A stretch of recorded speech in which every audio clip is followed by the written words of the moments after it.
Welcome to Living 4D with Paul Chek. Today, Paul has two guests, medium and author Salicrow and Shaman and Chek faculty member Angie Chek. Salicrow is a natural psychic medium who weaves the traditions of her Irish traveller and Blackfoot heritage with modern magical techniques. For more than 30 years, she has worked as a spirit channel, seer, and intuitive healer, offering readings and teaching workshops throughout the United States and internationally. Her latest book, Spirit Speaker, A Medium's Guide to Death and Dying, is available from all good booksellers. Angie holds a certification in energy medicine and is a graduate of the advanced training 3-year shamanic program offered through the Foundation for Shamanic Studies. She is also a graduate of Nine Gates Mystery School, as well as a senior Chek faculty member teaching holistic lifestyle coaching courses for the Chek Institute. A big thank you to our premier sponsors, Bioptimizers, Paleo Valley, Organifi, our podcast sponsors, Ned and Wild Pastures, and our preferred product sponsor, Peak Life. Their support is essential in producing this podcast, and we hope you will show your support by visiting them online and trying their products and services. To get the latest news from Paul and the Living 4D podcast, subscribe to his newsletter at chekinstitute.com/podcast.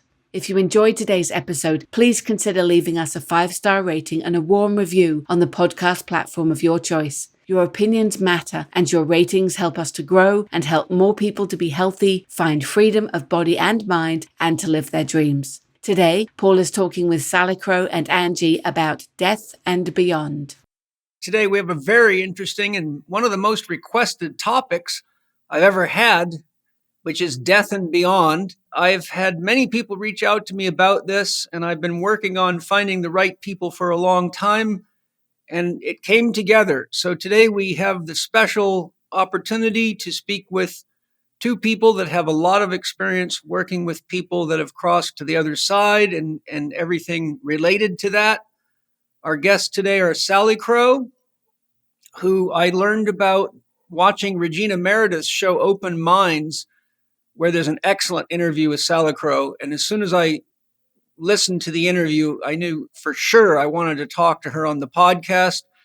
And then my wife, Angie Chek, who also has a lot of experience in this area. So today we're going to have a 3-way dialogue and talk about these things. I also have quite a lot of experience in this area. And Salicrow has a very good book called Spirit Speaker, A Medium's Guide to Death and Dying, which I think is an excellent book for anybody interested in the topic or interested in learning to work in that area. Salicrow, welcome. And while it's on my mind, do you teach classes for people in that? I do teach classes on spirit communication. The book Spirit Speaker covers it's for more than just people who are interested in developing skills in spirit communication. It's for people who just have questions and concerns about what happens when we die. But I do teach classes on spirit communication, usually in the fall. I have a lot of classes I teach, so I have to, kind of like push them out throughout the year. Okay, fantastic. So at the end of the podcast, you're welcome to share a website, anything like that, so people can find you. I also highly recommend everybody watch Salicrow on Open Minds with Regina Meredith. It's a fantastic interview, and you'll get a real sense of her there as well as here. But I thought it was a fantastic interview that's worth watching. So, Angie, welcome, honey. Thank you. Salicrow, why don't we begin with you? And maybe you can share your background as to how you became a medium that communicates with people that have passed over. Give us some of your development and what led to this. For most people out there, as you know, a lot of people think that, talking to the dead's a bunch of BS. And, a lot of people are kind of like confused about it, or they think that people are making it up and things like that. So I think it's interesting and important for people to get a sense of how it is that this skill came about in each of you. I was born into a family where my great-grandmother was a person who people went to see to look into their future and to communicate with their dead, and sometimes for potions and simple remedies. She didn't have the title of psychic medium because it really wasn't a common thing. But that was my first teacher. And I began my practice of working with spirit and the unknown by the time I was like 3 or 4 years old. So I've Oh, that's always had early. experiences with spirits. Yeah. My parents were hippies, and my dad was just out of Vietnam, and my mom was a teenager. And so while I lived in my parents' house and they fed me and clothed me and all that kind of stuff, I spent a lot of time with my grandmother, who was 71 when I was born. Like I said, people around town came to visit her under the guise of selling worms and liking her food, because it was a different time and you couldn't really put out your, plaque saying that's what you were doing. I began reading cards for the public when I was 18. So mostly I started with divination publicly, and by the time I was 30, I had a major opening to spirit that led me to start including spirit communication in the work that I offer. So I've been working in the field psychically for over 30 years. What brought your opening on? I have always been a person who had a deep passion and study for this. So while I had gifts, it wasn't like I was just sitting around and letting whatever happen happen. I was, exploring through magic and Reiki. It was after I had my third Reiki, my master's to my third master attunement. So I have my Reiki master in 5 schools of Reiki, 6 schools of Reiki, and also in a form of healing that is similar that involves runes. So I had three masters in Reiki by the time I was 30, and that's when I had this major opening. And I wrote about it in my first book, which was called Jump Girl, The Initiation and Art of a Spirit Speaker. And that's a memoir. It came out through North Atlantic Press, so a different press than I'm connected with now. But it was a memoir of my growing up psychic and all the different experiences I had. And it fully covers I call it the November incident, because it started like November 1st and went on for months, but it was intense. It was a complete psychic opening filled with, Kundalini openings and past life recall and 5 spirits tutoring me. So it was pretty intense, but, I have a really good partner. So I had somebody who believed in me and didn't think I was crazy and helped me to navigate that opening. And I almost immediately started offering spirit communication as something I did. And it soon became really what people most often were seeking me out for.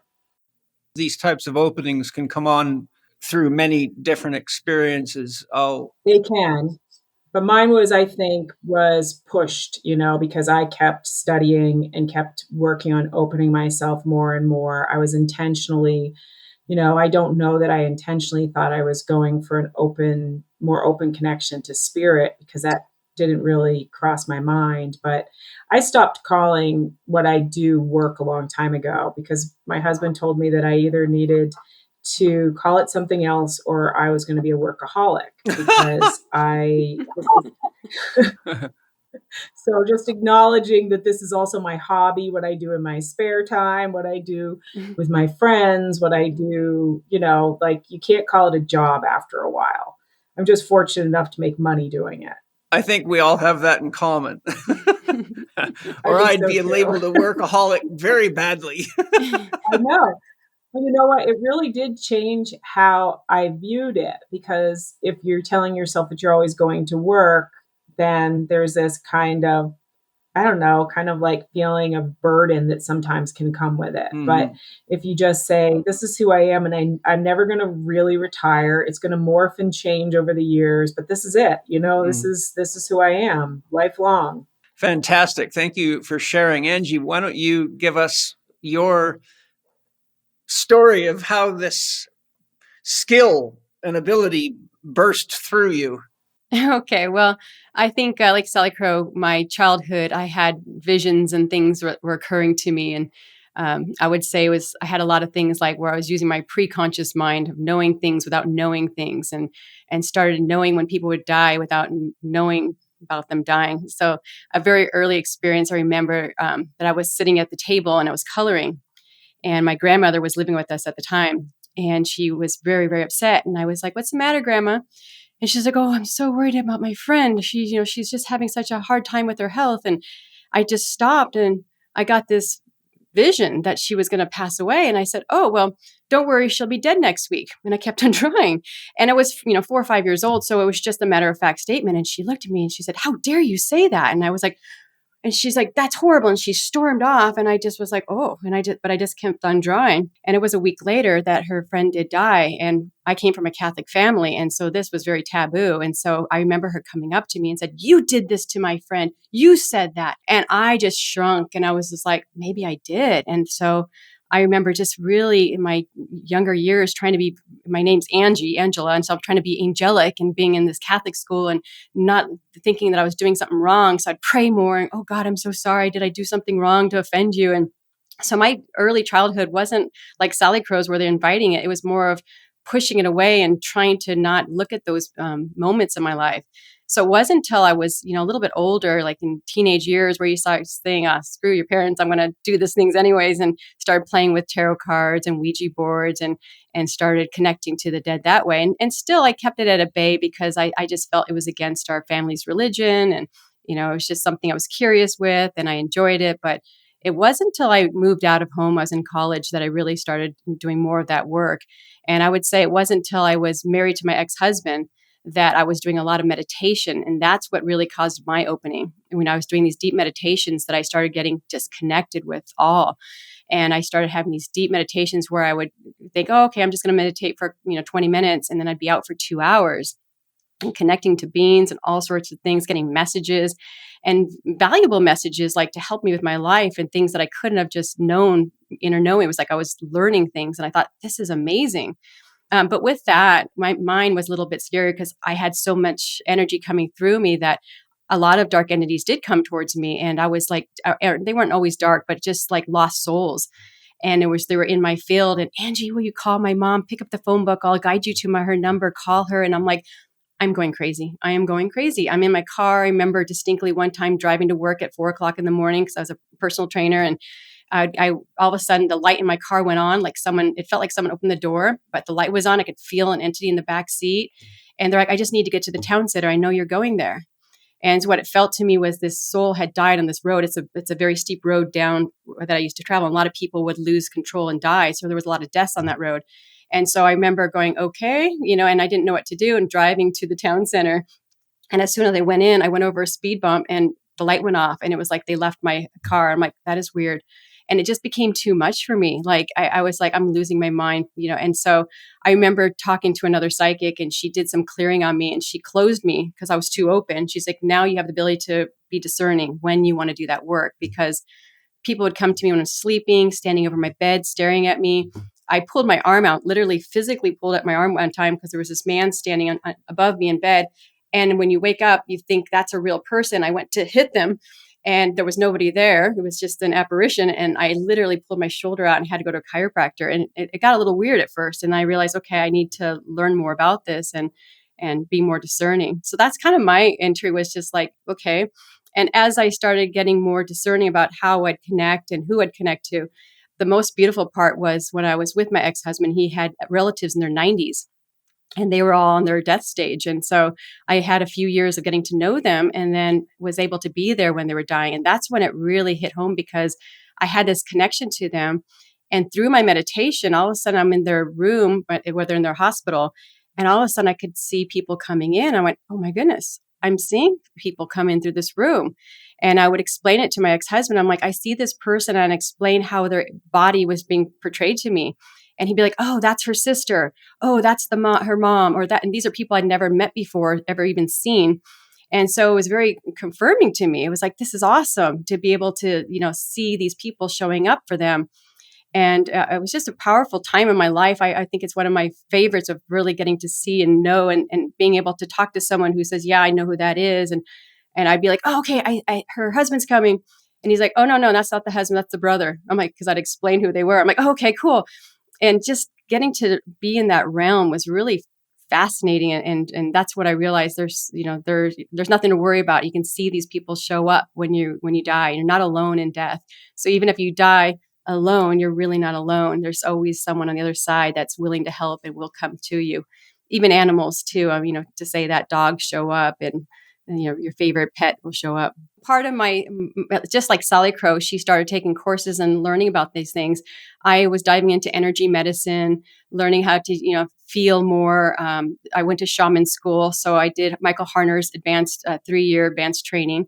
And so that was part of learning to talk to spirits. And so then I got formal training. And that's really when it all started coming together.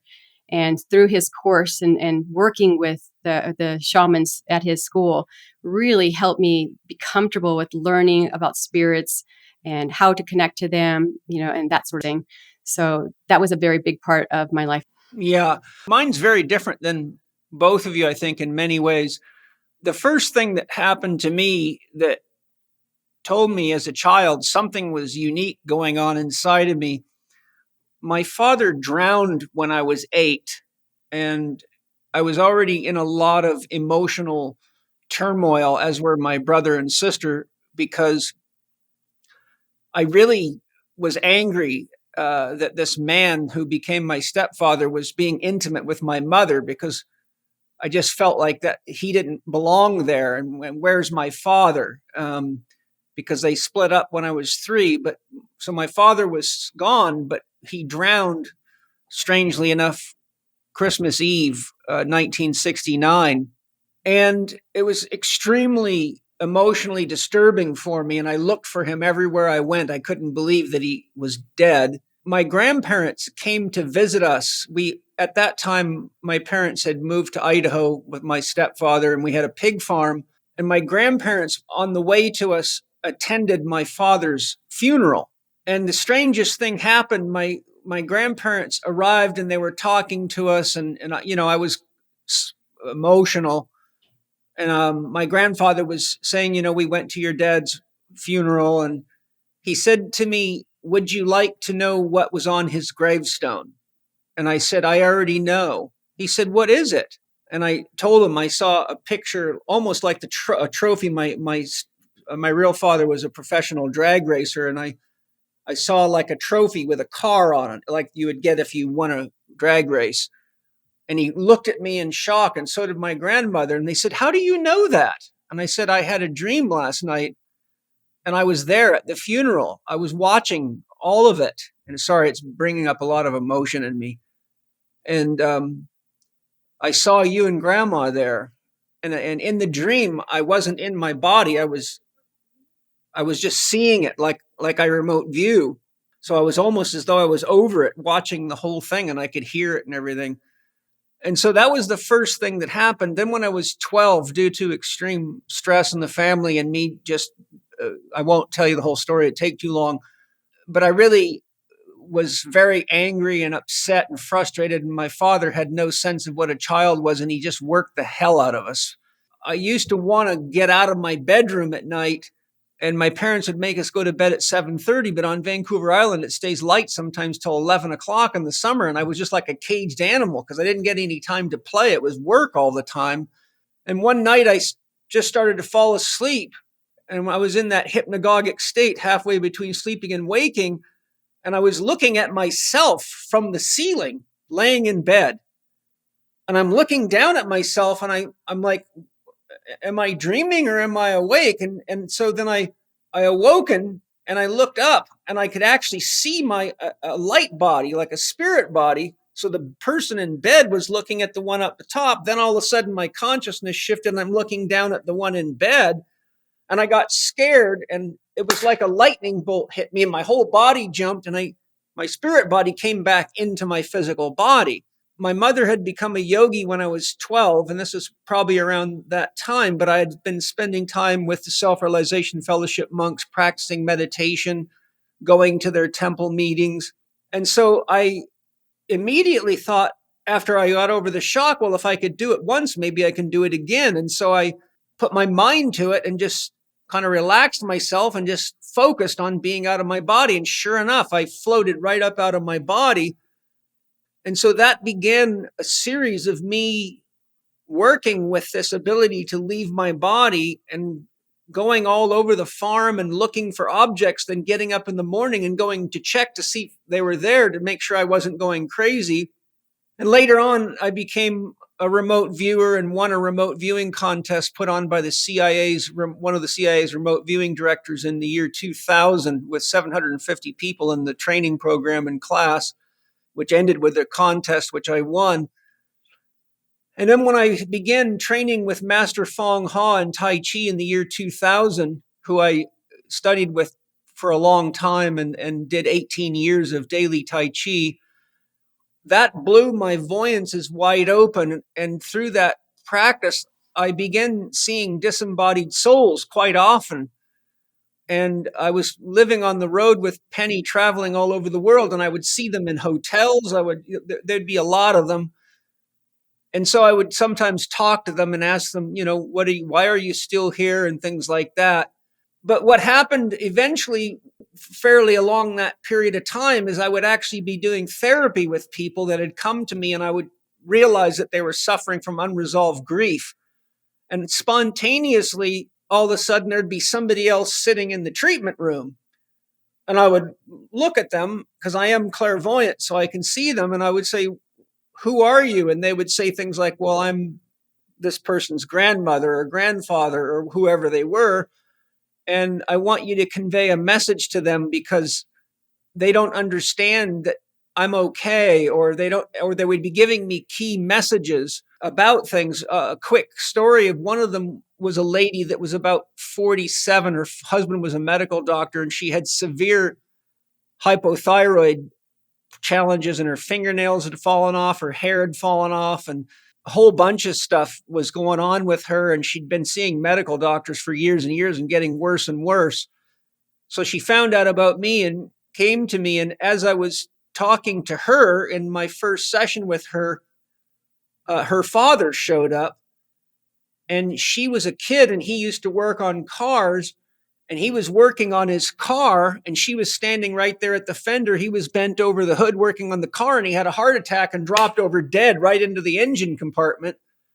And she thought somehow she had done something that had killed him, and she'd been carrying this grief for her whole life, which was linked to this behavioral pattern she'd developed of a lot of nervousness and anxiousness. And she was actually drinking 25 cups of coffee a day. As a side note, not a single one of the 10 medical doctors that ever worked with her told her that had anything to do with it. And so I communicated what her father wanted to tell her. And in every case, now there's been, probably 30 or 40 or 50 of these cases. I can't even count them anymore. I said, look, she might think I'm crazy. I need you to tell me something that there's no way I could know it. So they've always given me information that I can pass on, and it's always been accurate. The next thing I'll say, just to kind of close my introduction, is that I work deeply spiritually and have been since I was a kid. And with my remote viewing abilities, astral travel abilities, and clairvoyance, I began developing the habit of, whenever I found conflicts in literature, so I might be studying Jung or Steiner or Plato or Aristotle or Plotinus, I would simply ask my soul to please connect me to the soul of. So, for example, I had a big disagreement with Osho. I loved Osho. I studied everything he ever published. I have 800 pages of handwritten notes. But Osho was hardcore on this vegetarian kick, which got him in trouble and lots of other people. And he was also very against people being gay. He would say things like, you can't get to God or become enlightened if you're gay or lesbian, which to me was just ridiculous. And it upset me because he was misleading people. So I went to Osho's soul and spoke to him directly, and I had it out with him. And so he admitted to me that he was wrong, and he said he won't do it. Next time, if he takes on another body, he wouldn't do it that way. So through the years of my career, I've always gone to the souls that have things in their literature that I think are in conflict, or that are in conflict with other things I've learned. So a huge amount of my knowledge has actually come by way of going directly to these people. And Carl Jung and Rudolf Steiner are both spirit guides for me that have worked with me extensively to build the Institute. So that's sort of how we're basing this podcast today. So you understand a little bit about how each of us has a background, knowledge, and experience in this area. To move forward, the next thing I want to talk to you guys about, because I feel it's very important, I feel that people's opinions regarding what happens when we die are often a direct reflection of their beliefs about God and their religious or materialist non-God programming. So to begin with, could each of you share what you believe God to be and your thoughts on how a person's belief may influence what they experience when they die? So what is God to you, and how do you feel a person's beliefs or religious programming has an effect on the process they go through when they die? Salicrow, we start with you. I've always had a very close relationship with God, and from many different facets. And that's how I like to describe God, as like a gemstone. And that, like gemstones, we might like to look at that gemstone from a different facet than somebody else might like to. And it's the same way with God. We don't all get to God the same way. But my personal belief is God is that collective consciousness, that greater than, and that most of us like to interact with a facet or facets of God, such as Christians want to work with a facet of God that's different than myself, who has more of a personal relationship with Norse deities and Celtic deities. And I believe these deities are facets of that greater collective God, and they help us to process that relationship in different ways. But like you, Paul Chek, I'm very much like where you started talking about when you see conflict and how you want to, come at it differently. I feel the same way about religion, and that I'm always looking for how they're the same. I'm always looking, because if you look, there is so much crossover between religion, in which the beliefs really aren't that different. A lot of it is semantics and maybe personal morals, but God itself has a very similar energy throughout the world. I do think that we are all also part of that being, just like the genus locus of a place is a spirit of place that's the collection of all of its bits. So the genus locus of your home or your land would be the animals that reside there, the people that reside there, the energy that's that place. And God includes us too, because we are also part of that consciousness. As far as people's relationship with death being connected to their relationship with God, as a professional medium for the last 20 years, I've been doing that, or over 20 years now, I have found that how we believe in God is not as important as whether we believe in God. That what I find is that I've communicated with a lot, because of where I live. I'm pretty close to Canada and pretty close to Quebec, which has a very high French Canadian population and a very high level of Catholicism. Okay. So I've communicated with many, many, many dead Catholic grandmothers who never would have imagined themselves maybe talking to a medium in the time that they were living.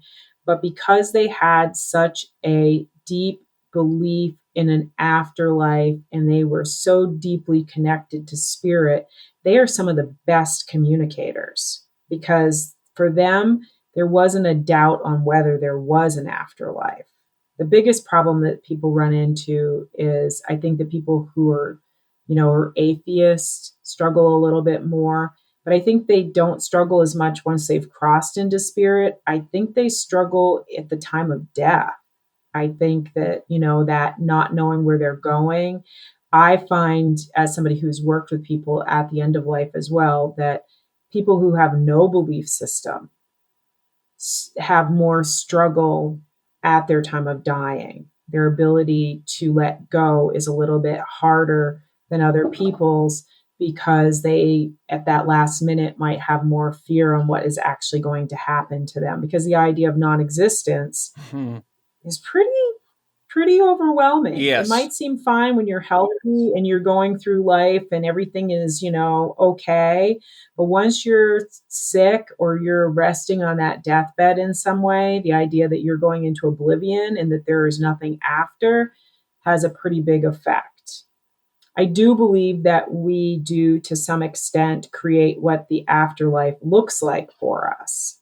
That I have met some spirits, like my husband's spirit guide, he really liked, he was, my husband and him shared a past life in England around the time of the Industrial Revolution, and they were both doctors. And in this life, this man had a oak or wooden office, and every time that he, or most of the time when he communicates, you actually, in my mind, I'm entering his office. I am sitting with him in an office. He holds that so firmly, while I've met other spirits who hold no, very little image of themselves or their belongings. They might talk about experiences, but kind of like when you talked about being out of your body, and that you were not as important to the situation. There's some spirits who come through and they talk about what's happening with their loved ones who are alive, and they talk about their past, but they are not really doing much. They've decided to kind of like slip into that collective consciousness, if you will, and much like when we are asleep and we don't really have all of our senses on board. So some people do choose that, but religion, I think, plays a bigger factor in our process of dying. And afterlife, I feel like a lot of, at least the people spirits I experience, that many of them have a much broader view of reality once they've crossed into spirit. Really conservative, like strict religious minds often can see a bigger picture, like the Catholic grandmother who would no longer, like Angie's grandmother, think that what she was doing was evil, that they're able to see by reading the energy of the person that, this person's a good person. They're not doing anything bad except for helping these other people who are mourning to have some peace over the fact that they are no longer connected or feel the connection of their loved one. So I think that in that area, death brings us more back to the awareness of that full gemstone God, instead of just the little facet that we might have found solace with when we were living. That's really great. For me, God, as I love to share, is unconditional love. I like to refer to God as source, pure potential. I see God as all things, that's a creator of all things.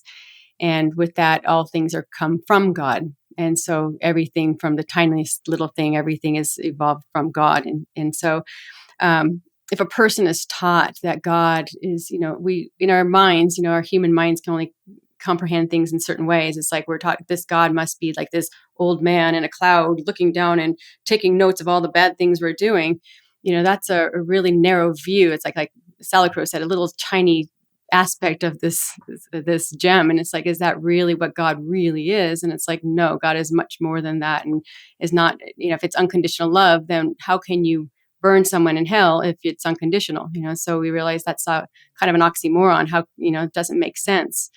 That fear, though, that we're taught, and if you never really confronted it or thought about it in your life, you just accepted that as true on your deathbed, it could be very scary, because then all of a sudden you start reflecting on everything that happened. You're like, oh my God, God's gonna count up all my sins right now, and I'm gonna either burn in hell eternally or go to heaven. And that's a very scary thought process. And like Salicrow, I feel that people's process of death may be extremely different, but the end result is you enter into that afterlife, and it's very different than you expected. Then you go, oh wow, thank goodness I was wrong.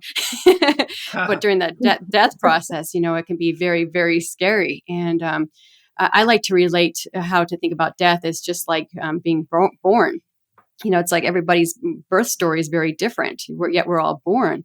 And so, the emotions of the soul and what the soul's carrying from past lives. And I know we might talk about that later, but, what we bring into the world can influence how we're born, and it can definitely influence how we die. And so everybody's birth story is different. Everybody's death story is very different. And ultimately what happens to us can, and I think because we have our beliefs, I like to talk to my students about the ego, and telling you that the ego, one of the things, the functions of the ego is to make sure you're always right. So if you tell yourself that you're not worthy and you suck, all you see in your life is things that make you tell you how crappy you are. See, you're terrible at that. See, you're terrible at that too. But if you tell yourself I'm awesome and I'm really good at things, then all of a sudden you see all the things you're good at. So now your ego's there to make sure you see that. So if you say this is what happens at death, well, that's probably what you're going to see at death, because that's what you told yourself to see. It's like if you tell yourself, I'm going to go to the store and buy some earrings, you're going to only see earrings at the store because that's what you're looking for. What was there other things there? Well, sure, they sold barrettes and hair clips and makeup and who knows what else they had at that store. But you were focusing on one aspect of death. And so that's what your perception is. And that's what you focus on. That's what you see. And so that's what I see with clients is that, then when people are on their deathbed is they are going to see exactly what they want to see. And then when they die, then that can be a completely different experience once the death process is over and they've left the body. Very interesting from both of you. Thank you. Paleo Valley makes some incredible superfood bars that are a lot different than what most people think of as a superfood bar. I've got Autumn Smith, the creator of their superfood bars, right here to tell you about them. Autumn, what is so unique about your awesome superfood bars? Well, our superfood bars are unique because not only do they not contain refined sugar or GMOs or any of the freaky additives that you'll find in most bars, or gluten or anything, but they're just whole foods. They're low in sugar. They're made with superfoods like ginger and broccoli and acerola cherry and collagen from grass-fed and finished animals, which we all know is like a fountain of youth. And so the best part about them, though, is probably the flavor. They come in chocolate and apple cinnamon, and we have so many more delicious flavors. That's awesome. And superfood bars also now come in lemon meringue and red velvet flavors too, both of which are a big hit with my kids. All you have to do to get your superfood bars and save 15% is go to paleovalley.com/Paul Chek. That's CHEK. No promo code is needed as your discount will be automatically applied. That's paleovalley.com/Paul Chek. I hope you love them as much as my family does. My introduction to God came by way of Christian Science because my mother was a Christian Scientist before she became a yogi. And quite frankly, as a child, I was very confused and it scared the hell out of me because I could not reconcile how God is love and God loves you, but God will burn you in hell and purgatory and all this other stuff. And it also was deeply disturbing to me that whenever I would ask questions about these issues, I would get told children are meant to listen, not to talk, or I would be pushed off, and so I began to be insecure about the fact that adults didn't seem to notice these serious inconsistencies and conflicts in the Bible as I was sitting in Sunday school, and it really disturbed me. When I was 12 again, around the period that I came out of my body, I was going through a lot of stress and I got very, very angry at God. And one day, one of the things my father had us doing is whenever our animal work was done and primary things like fixing fences, milking cows, cleaning pens, watering, etc., our fields had tons of rocks in them, which is very damaging to plows and rakes and things like that. So I always had to go with my brothers and sisters and pick rocks out, no matter how wet or how cold or nasty it was out there and it was hard work. And something inside of me was very frustrated and angry because I thought, my God, somehow as this 12-year-old boy, I'm like, is this what I came to this world to do? Is this kind of stuff? And it was disturbing me. And so I got mad and I was standing in the middle of a 10-acre field completely by myself. And I really just had it out with God. And I yelled and screamed and said, why? What have I done to deserve this? Speaking of the situation of my whole life, the death of my father, my grandparents dying, and, a lot of death that happened. And all of a sudden, from every single direction at once, I mean, above me, around me, everywhere, a voice came to me and said, do not worry. Your life is a life of purpose. Just be patient. Everything will be fine. And it tripped me out I literally was looking in every direction. I was looking all around. I thought somebody was playing a trick on me, but I was literally standing in the middle of a 10-acre field. There was no one else there. I never told anybody in my family about that because it was I just knew it wouldn't get a good reception. So later, I was practicing meditation, and I was 35 at the time. And I had two students that asked me to teach them to meditate. They'd never tried to meditate. I'd been meditating for years at the time. I took them to the Self-Realization Fellowship Temple in Encinitas, where Yogananda wrote the book, The Autobiography of a Yogi. And there was a place I liked to meditate there right on top of the Swami's cliff where all the surfers go. It's about a 100-foot cliff, and you're sitting looking over the ocean. So I gave them the basics of meditation, and I just sat there with them on the next bench. And these were twin brothers that were professional skateboard stars. And it was their first time ever to meditate. And after probably 10 or 15 minutes, all of a sudden, I became one with the entire universe, which the first time that happened, by the way, was when my son, Paul Jr., was born. He's 43 now. I was only 18. I had just turned 18. As his head came out of his mother's vagina, out of the birth canal, I all of a sudden was blown into a full samadhi, and I was one with the whole universe, and I experienced myself as the stars and everything all at once. It was very overwhelming and shocking, but I had so much love for him that it just poured through me, and it blew me out into the universe. So when this second samadhi came while I was meditating, I recognized it, but it still was profound, and I realized again that God is everything. There is no separation from God. God's not over there and we're over here. Every single thing is inside of God, just like your thoughts are inside your mind and your heart is in your chest. Then later in 2006, I did a year of training in plant medicine use with a doctor and did 50 journeys and did very deep, had many, many, many deep experiences. And through years of doing extensive work with plant medicines and progressively upping doses till I hit psychosis or went into complete union, I've had countless experiences of merging with God. And all the time, I always came to the same experience that there is nothing here but God. There is not a God that you can externalize. There is nothing but God. And in my studies of Sufism, I came across, I believe it's the book Universal Sufism. It gave the first principle of Sufism, which is there is no God but God. I worship everything and everyone. And when I read that, I went, that is the deepest truth I've ever seen written in any religious book.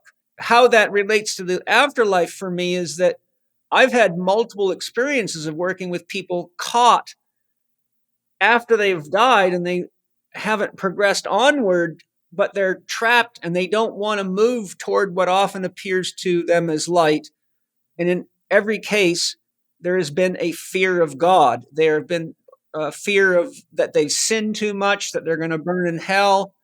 And so in many of my journeys, both practicing shamanism and going into trance states without plant medicines and with them, I found that there are thousands and thousands of these souls out there. I mean, I can't even count them all. I mean, it's sad. It's heartbreaking for me. When I started experiencing this and seeing this, I really had deep sadness in me because there's so many of them hanging in this limbo state in what we would call the astral realm. I saw that a person's beliefs can have a paralyzing effect on them if they're antagonistic to the truth of God as love and the kinds of things we've all been sharing. So I think that I just wanted to establish this connection between one's beliefs and God and the process that they go through. My next question is, Angie and Salicrow, as you know, there's a wide variation on what the soul is, or even if we have a soul, as there are beliefs about God. I feel that the beliefs one holds regarding what a soul is have an influence on what they perceive when communicating with other souls. You're unlikely to see or perceive what you don't believe or don't have a framework of reference for. So I would like it if maybe each of you could, since what you're communicating with and working with, which you might call a spirit, but whatever it is that's moving out of the body into the afterlife is a soul. So could maybe each of you, for the listeners, encapsulate what a soul is to you? That's one that's an ever evolving one for me because I like to refer to the soul as multiple instead of singular, in the sense that I believe that we are all multiple. And, we can come at this from the perspective of, you incorporating quantum science and the fact that, we have multiple realities that could be happening at any one moment. And also from the perspective of past life parallel lives. So I mentioned earlier that in my first book, I wrote extensively about my opening. I've had past life memories since I was like 3 years old. So my path, as I was saying, started really young. I have a sister who's only a year and a half younger than me. So not only did I have this grandmother that I could communicate with, I had my sister, and my parents didn't really pay attention to what we were doing in our world because they had their own stuff. So we spent a lot of time interacting with different aspects of ourselves. Like I've been communicating with my adult self since I was a little girl. Like through mirrors, we would sit and sometimes even get into arguments with these people who were really us. Okay, so when I talk about soul, like I can get into some really weird soul talk. That's And good.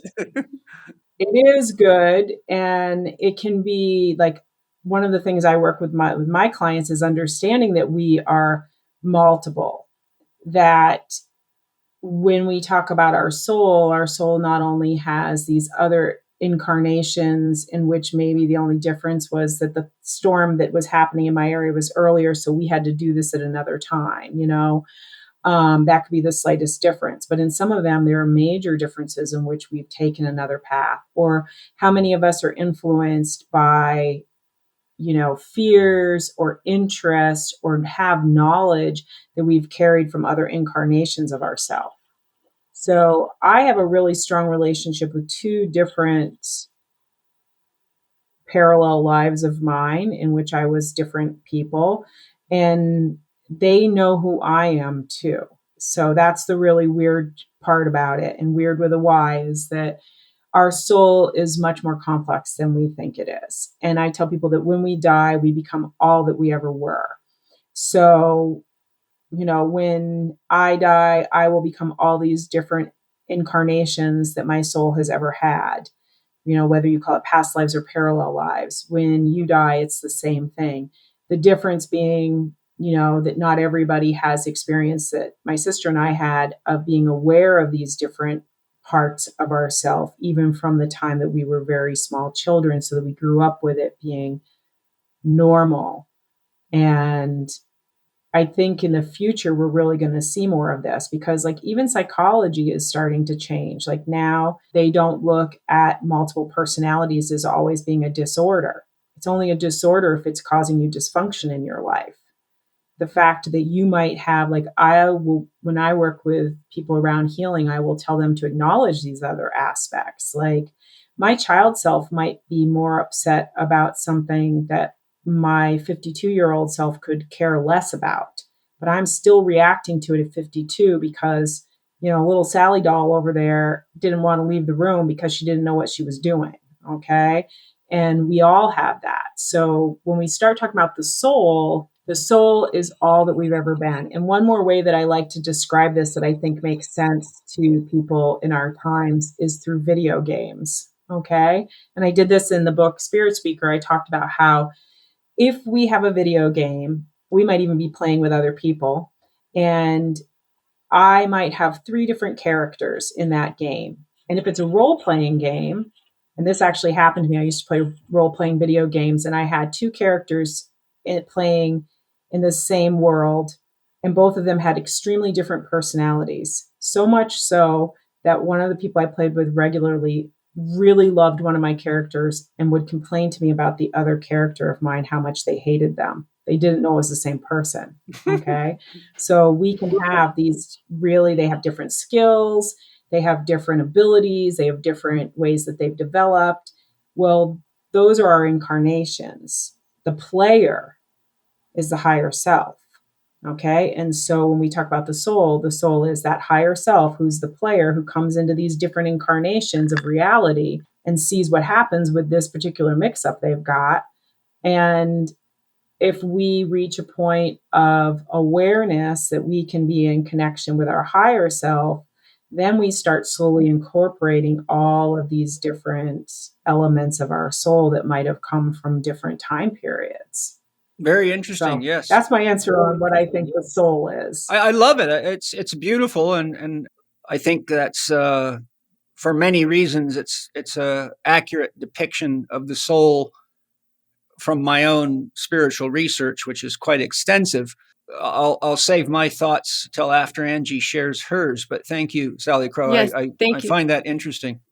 Yes, Salicrow, I really love hearing from you because, like in your book, sometimes I've had experiences that I really never thought it through about what it was, and you go deeper sometimes, and I go, "Wow, never thought of it that way." But that's exactly a great way to explain that. So I really like just like the soul. It's like thinking of it as multiple aspects. I'm like, that's exactly right. In fact, I had a conversation with my soul, and it was like, wait a minute, I was like talking to someone other than me. And I was like, well, what part of me is that if my soul's here? And so it got very deep, and I realized that's exactly right. It's like one part of me was saying, feeling something and talking to me about something, and it was like, but it was all me. It was very trippy. So I was just thinking that was a beautiful explanation. And so for me, like the soul is that non-physical part of you, the part of you that transcends when you die, the part that lives forever, that carries our memories, our the information we learn, the stories. When we go into another life, we often carry the wisdom of our other lives, whether they be past lives or parallel lives. All of that is part of the information. So we can't keep our sneakers and our car and our house when we die, but we can keep all the information that we accrue. And that is stored in this soul. And so for me, when I'm working with the soul, especially the time of death, it's very important because the soul, I can feel it inhabit all parts of your body. And then there's times when it doesn't. Like if someone doesn't like their belly or they don't like their butt or some part of their body, you can see soul loss in those parts of their body where now there's room for something to inhabit. And so you can see some of that you have to work with your client because I can feel where the soul is no longer present. And it's like they withhold love for themselves and that pulls the soul back in certain parts of their body. But at the time of death, what I've experienced is the soul leaving. And it's a really beautiful thing. You can feel the soul coming out of the feet and into the ankles. And even your book, I was loving it because it was talking about how you can get stuck in those areas. And it's true, those joints are really tricky and they get stuck there. It might be days or two and or maybe a couple hours. And then they move through into the knee and then into the hip. And, I can feel that. And when I was working with my ex-husband's relatives, I would be able to, it's like I didn't have any formal training in death. It's just something intuitively. So I feel my soul has done this many times because how do you know this? I don't know. I just know, but I can feel it. And I will say, this body, she's probably going to die in 10 hours or I think in 2 hours and I can feel it. And then the nurse will come in and do all these oxygen, tests and all these other tests and go, oh yeah, there's probably about 2 more hours to go with all their medical technology, but I can feel it. But even with that, it can stop and start depending on that soul. And so you can get a feeling, okay, it's going. And sometimes it's very fast. I'm like, okay, they're going. I can feel it just right out the crown of their head. And other times it's stuck. Like the heart is a big one too. Sometimes it's stuck there for a very long time. And so you can feel this emptiness and literally you can feel it. So if you start getting in tune with this, you can just put your hand and trace it above the body. You can feel from their heart down to their feet. And it's like this emptiness. And then you feel this vibrational energy at the top part of them. And then you can feel it outside their crown. And you're like, whoa, it's way over out here outside their body. And so that's a beautiful thing that I was able to experience when I was working with those people that were passing on and kind of get a clue of where they're at in their death process and how quickly or smoothly it's going. My conception of the soul, which I've spent my whole life investigating for a variety of reasons, and I've studied, my last count was about 124 books on the soul, most of which conflict with each other, and none of which, except 2 that I've found, tell you anything about how to work with your soul, which I've always found paradoxical. Even, I don't remember the guy's name, I think it's Michael Singer. Anyhow, it's a very famous book on the soul, but there's nothing in it about how to work with your soul. And I've always found that a paradox, because how can you know enough about the soul to write a book, but not tell anyone how to work with their soul, which is something I resolved through my teachings in the Institute, because I think that's critical. Simply put, I define the soul as consciousness within. I also define love as consciousness becoming aware of itself. And in this context, God is consciousness. It is only because God exists that we're conscious. God is the basis of self-awareness. All that is God's self. God is experiencing itself. Rumi says, you are not a drop of the ocean. You are the ocean in a drop. By definition, God is unconditional love. And so I went to God in meditation and said, if you're unconditional love, then how do we get all these conditions? It doesn't make any sense to me. It's conflict. There's got to be something. I can't get around this one, so I need your help. And so what God told me was, I am unconditional love. But in order to love myself unconditionally, I had to create conditions, and the conditions are individuation, and each soul is a unique expression of me. And I dream myself into existence so that I can have a love relationship with myself and love myself unconditionally. And in these types of conversations, I said, well, then why all the evil and why all the pain and all the suffering? And God told me I cannot possibly know myself if I only know the good parts of myself, because good cannot have any meaning without its relative opposite. So I fully explore all potentials of myself. So even the souls on earth that you think of as evil or people that are harmful, be it Adolf Hitler or anybody like that, are actually me exploring myself. And God said to me, you must understand, I cannot die. It's impossible for me to die, and it's impossible for you to die because you are me. So each soul is a unique expression of me through which I gain self-reflection and come to know myself. And so the soul really is God expressing its unique, one of a myriad or infinite unique potentials, just as we all have all of our experiences of all of our lifetimes are stored as memory within the soul. Every single being of any type anywhere in the universe is God, and that soul is storing its information in what we would call the mind of God. And that's how God experiences itself. The Akashic Records is really a record of God's experiences in this universe. Without getting complicated, because there's a lot more I could say on it, but it would be very complex, which is why I teach entire courses on this. I agree with everything you guys have said from my own experience. I will just add an example of an experience that parallels something both of you have shared. When I was, I think, 46, maybe 47, much to my shock, my soul told me to become a vegetarian, which I didn't like at all. My parents or my mother's from Alsace. My family genes come from Alsace-Lorraine, which is between France and Germany. And my gene line needs meat. Anybody that has parents that come from where the ground freezes in the winter has genes that need meat. Plants don't grow out of ice. So being a vegetarian with parents that come from a place where the ground freezes sets you up for a lot of trouble. And I've rehabilitated a countless, long string of them for these problems.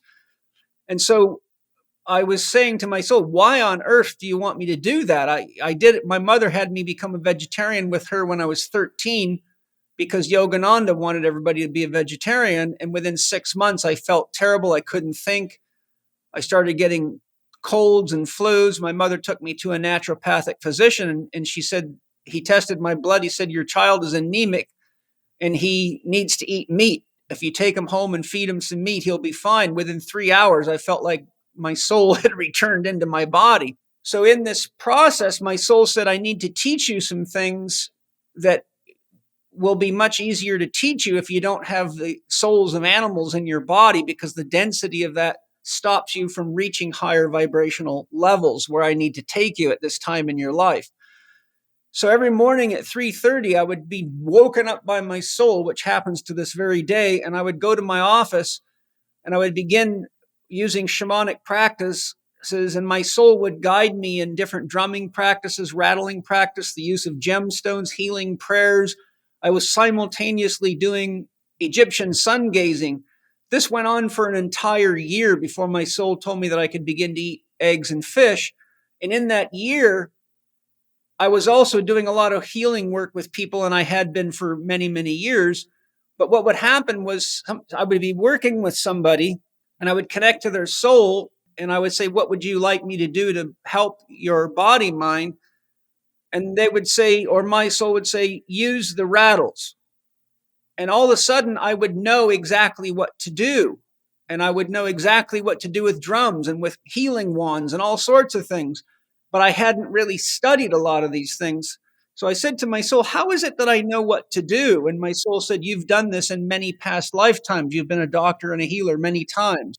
And you're remembering what you've already done many times. And I'm opening the gate for you. That's why I needed you to be on a vegetarian diet, so that you could open yourself to the higher dimensions and gain information from your own past lives. So I make this point to share that it was through that process I started having a lot of past life memories and visions of me doing different things and being a doctor. In fact, I remember a very profound vision of me in the Middle East somewhere, traveling door to door on a camel.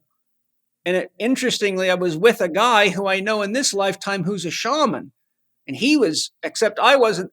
He was a salesman that sold things that we would call medical supplies, like herbs and wraps and things. And this is probably 750 years ago. And I was what we would call today a naturopathic physician. And him and I used to travel the same routes together. So these are the kinds of experiences that help me understand. And this is why, Salicrow, as you were giving your explanation, I was like, oh, yes, I'm totally in tune with that experience. My next question is heaven and hell. We've touched on this, so you can share what you guys feel. Salicrow, I found your commentary in your book regarding heaven and hell worthy of discussion here. Could you share your thoughts and experiences in this regard? And then, Angie, I'd like you to share your thoughts on the regards to heaven and hell in the afterlife. My soul led me. When I took your book, Salicrow, I asked my soul to guide me to what to read. And I saw your commentary on heaven and hell, and I really thought that was important. So that's why it's in the outline today. I'd love it if you share your thoughts in that regard. Sure. So I just tell people that, I've been a professional medium for the last 20 years plus. And in that time, I've never met anybody who's been to heaven, and I've never met anybody who's been to hell. And it's not that I don't necessarily believe that those places exist. I just don't believe that we get there on one shot. That's having had past life memories since I was a child. And also, I've met people who have done bad things, who are in the spirit world. And what I find actually happens is that if we cross into spirit and we have things that we have to, look at, things that we've done or things that have been done to us, that we are usually put into what I refer to as timeout. You can consider it a limbo space, but it isn't really completely limbo because you are doing something there. You're reviewing how, your actions, how they affected your life, how they affected other people's lives.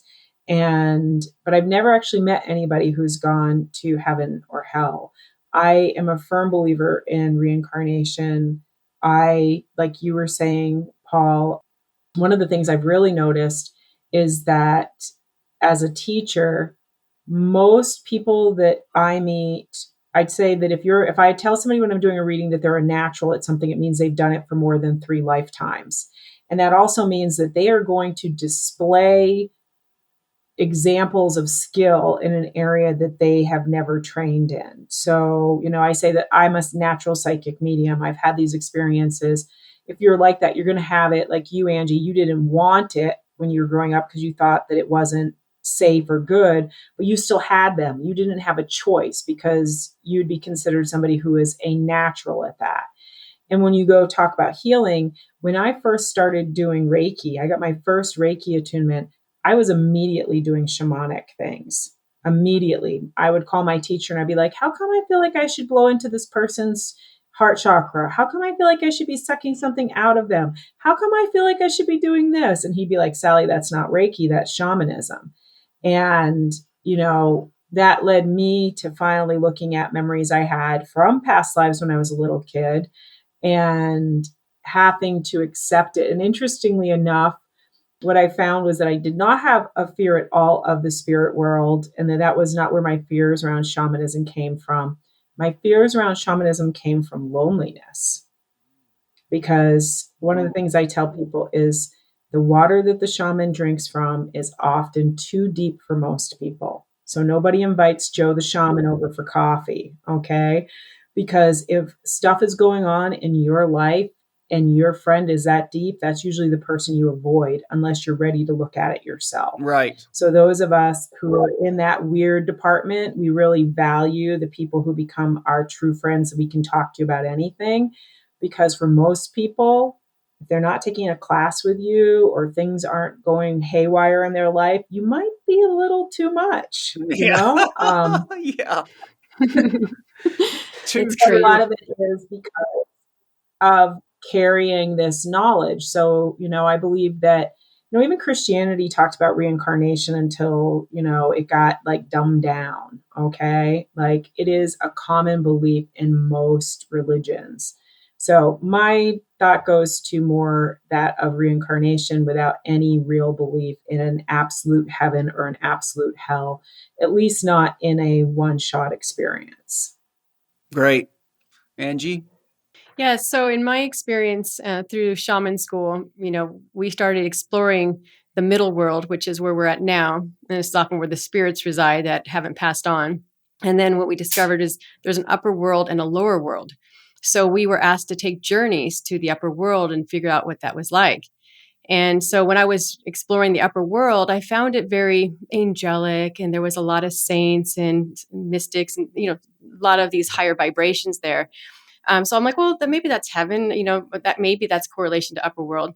But when we said, now we're going to do a journey to the lower world, it wasn't hell. It was actually very lush and jungle-like. And there was a lot of animals, and it was beautiful. And it was like, the way I could best describe it is if you would see the earth without it being screwed up by humans, it's like in its natural state with just everything vibrant. And I'm like, wow, when I die, I want to go to the lower world. This is not hell at all. This is fantastic. And so that was the shocker for me. It was like, I couldn't find a hell in the afterlife. I couldn't find a hell anywhere. In fact, there was all these different dimensions. In fact, one of our exercises in school was to go up into the upper world and continue up as high as you could go. And I remember going, okay, I'm going to go up, up, up, up, up. And the next thing I know, I found myself in the lower world. And I was like, well, that's trippy. And when I got out of that state, I was really dizzy and disoriented. I'm like, well, I was just like, and what came to me as a vision, because the next exercise was to go to the lower world and go as low as you could go. And I would go down, down, down. And all of a sudden I was in the upper world. And so the vision was kind of like an infinity symbol, like a timer or something. You would go up, and you could it loops around. And so it's all connected. And so then what I realized is that when you die, you can choose to go anywhere. It doesn't mean you have to stay. It's kind of like when you're born, you can choose to go anywhere. You don't have to stay in California. If you were born in California, you can move anywhere in the world, and you can travel anywhere you want. You have that free will, just like you do in the afterlife.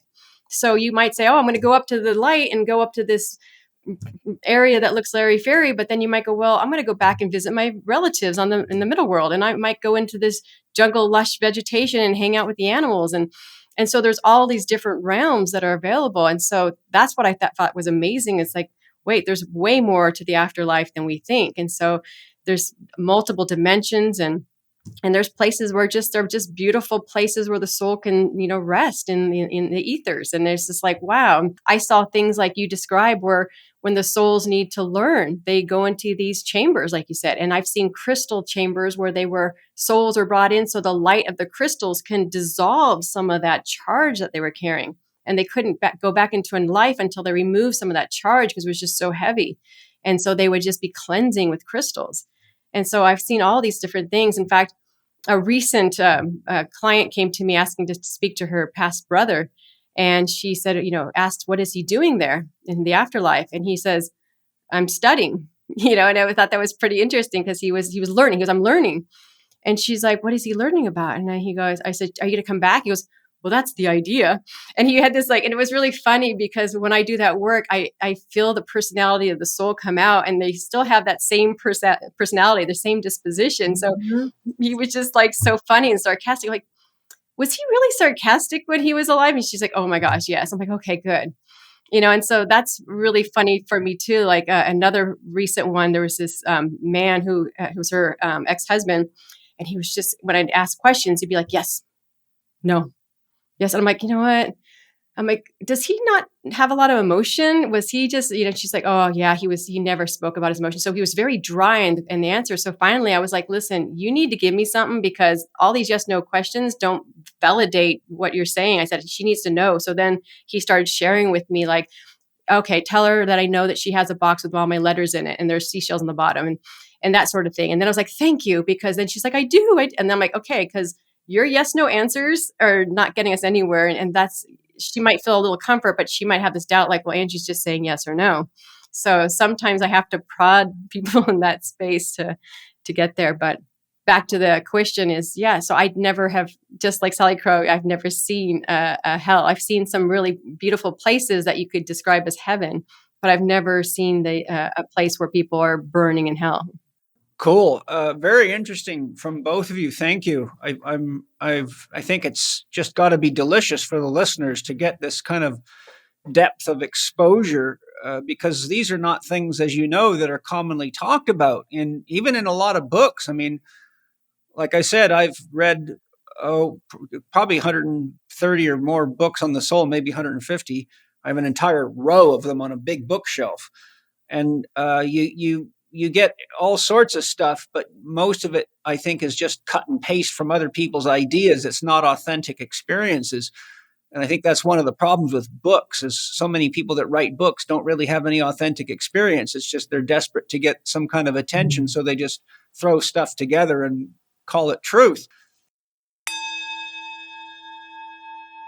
Hi everybody, my family and I love Organifi's green juices. You can get your green juice in two excellent flavors, crisp apple and original mint. Not only are these products made with certified organic ingredients to support your family's nutritional needs, they each have some unique benefits. Your green juice crisp apple eases stress with an effective dose of 600 milligrams of ashwagandha per serving, helps reduce cortisol spikes that increase snacking urges and aids keeping your blood sugar balanced. Why snack on inferior foods that lack nutrition and often lead to blood sugar spikes followed by blood sugar crashes when Organifi's green juices are super healthy, taste great, and are as quick to make as opening the package and adding water. Your green juice crisp apple is made from fresh apples picked right off the branch and are packed with micronutrients to support your body's needs. Green juice original mint contains ashwagandha, chlorella, and spirulina. Reset your body every morning with 11 detoxifying superfoods. You'll love the delicious taste, and your body will feel strong and stable with all the micronutrients in each serving. Green juice original mint promotes balanced cortisol and stress levels, perfect for weight management, and helps rid the body of harmful toxins. Personally, I'm super grateful that Organifi makes such excellent, easy-to-use drinks and foods that keep us energized, healthy, and clean inside while decreasing the urge to crave on inferior snack foods. My kids love both flavors, and I love knowing that we can all be healthy together with Organifi's excellent crisp apple and original mint green juices. These products are excellent for work, on the road, sharing with friends, and anytime you need a nutritious boost that tastes good. To get your crisp apple and original mint green juices, go to organifi.com/check20. That's organifi.com/check20. Save 20% on your purchase using the code CHECK20, all caps, on checkout. Don't worry if you forget your Living 4D discount code, because you'll see it right there on the landing page. Enjoy Organifi's excellent green juices.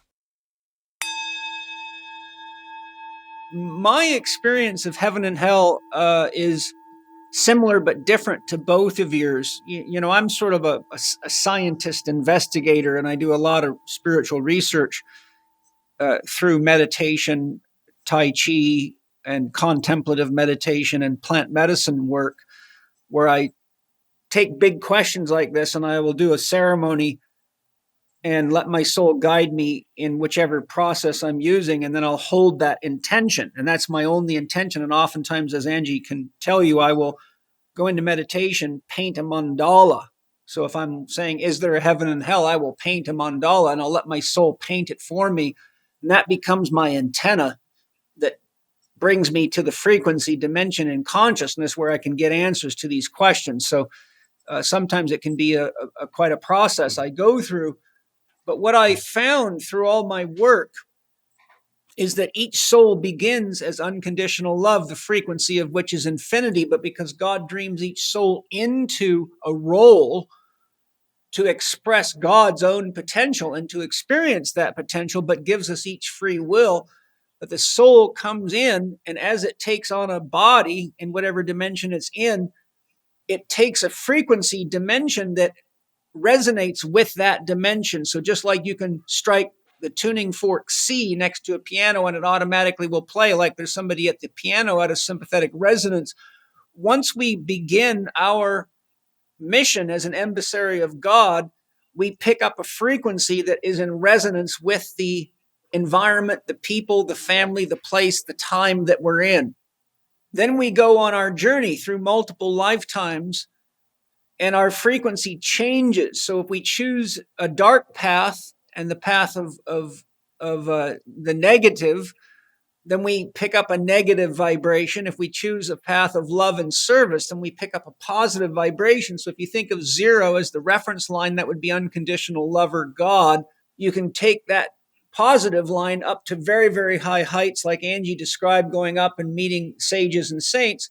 Or you can take the negative line and go down and meet equally intelligent sorcerers and tricksters that are also consciously or unconsciously working for God, but are creating different dimensions and working in different dimensions.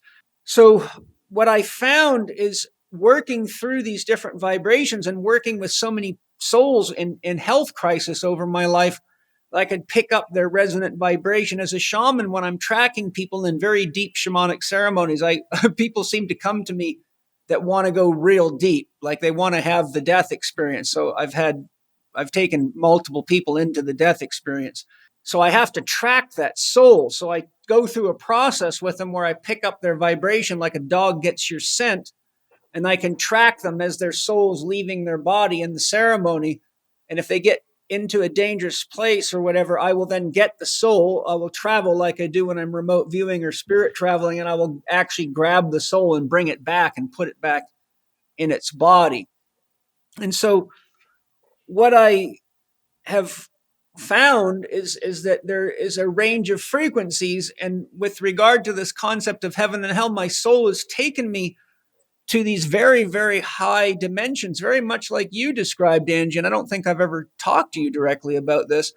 The experience is very interesting because I found myself, for example, I was once on the sun, but I wasn't trying to remote view. I was actually doing this kind of research. And I found myself on the sun in this gorgeous, like stunningly beautiful ballroom in this magnificent palace.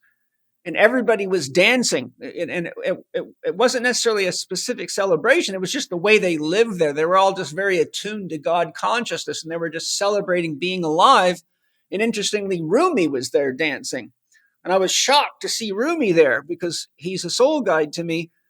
And so I started talking to him, and he was saying, have fun, enjoy yourself, let it live, love. And so my mind wanted to come back to the earth and think about my family or things like that because I was in such an intense experience. Part of me was saying, why do I want to go back? But then I was thinking, I've got children, I've got an institute, I've got responsibilities. And so my soul said something very interesting to me in this experience. My soul said, Paul, how long can you stay in heaven? And I thought about it for a minute while I was in this experience, and I could feel this pull to come back to my family, and that if I stayed there, my body would die. And so I thought about it, and I said back to my soul, as long as you can. And my soul said, that's correct. Anyone can be in these vibrations, but if they're reason they came to the world is not in resonance with it, it's very hard to stay there because you can't fulfill your mission. It's almost like you're at the wrong GPS coordinates. You're delivering a package to the wrong house. So I found working with different souls that when they die, they actually go into a frequency lock with the resonant level of the soul's evolution as a spiritual being. And they will then find themselves surrounded by people that are at relatively the same level, with the exception of guides that are there to help them heal, cleanse, purify, process. But it's just like Salicrow and Angie, how many times have you taught a class and you realize almost everybody in the class is suffering from the same kind of challenge? Mm-hmm. There's tons of people going through It's a divorce. not even just classes. Yeah, no, it's everywhere. Right. It's not even in the airplane, everywhere. Yes. At the grocery store. Mm-hmm. It's like you're with soul groups and they're traveling everywhere. Yeah. Yeah, a good example is once I got on an airplane to fly to the East Coast to take a class, which is an advanced mobilization class. I think it was for the upper cervical spine. I mean, this is a very specific type of training for very few people because you have to have a lot of training even to get to a class like that. I sit down in the airplane. As we're rolling down the taxiway, the guy next to me says, "Hi," shakes my hand. "I'm Jim. I'm Paul." He goes, "What are you doing? Where are you headed?" And I said, "Oh, I'm headed, I can't remember, New York or whatever." He goes, "Oh yeah, me too." He says, "What are you going to do?" I said, "Oh, I'm taking a class with such and such instructor on advanced manual mobilization of the spine." He goes, "Oh, I'm in the same class." And I'm like, okay, there's 357 people on this airplane. We're on a Boeing something, big 350 people, and the one guy in a class of about 10 people is sitting right next to me. And I've had many, many experiences like that, right? Mm-hmm. So in summary, what I'm saying is we are all ultimately unconditional love, which is mathematically a zero. But because God is a zero, God has to dream or imagine us into existence, which creates an imaginary number, which in quantum physics is the square root of -1, which actually turns out to be a very useful coordinate system. And so all our dreams are actually the -1, or what Bohm would call the implicate domain of spirit. And it frequency locks with the physical domain. So we create around us what we create inside of ourselves. And as we evolve spiritually, our frequency begins to rise because we crave to be what we really are.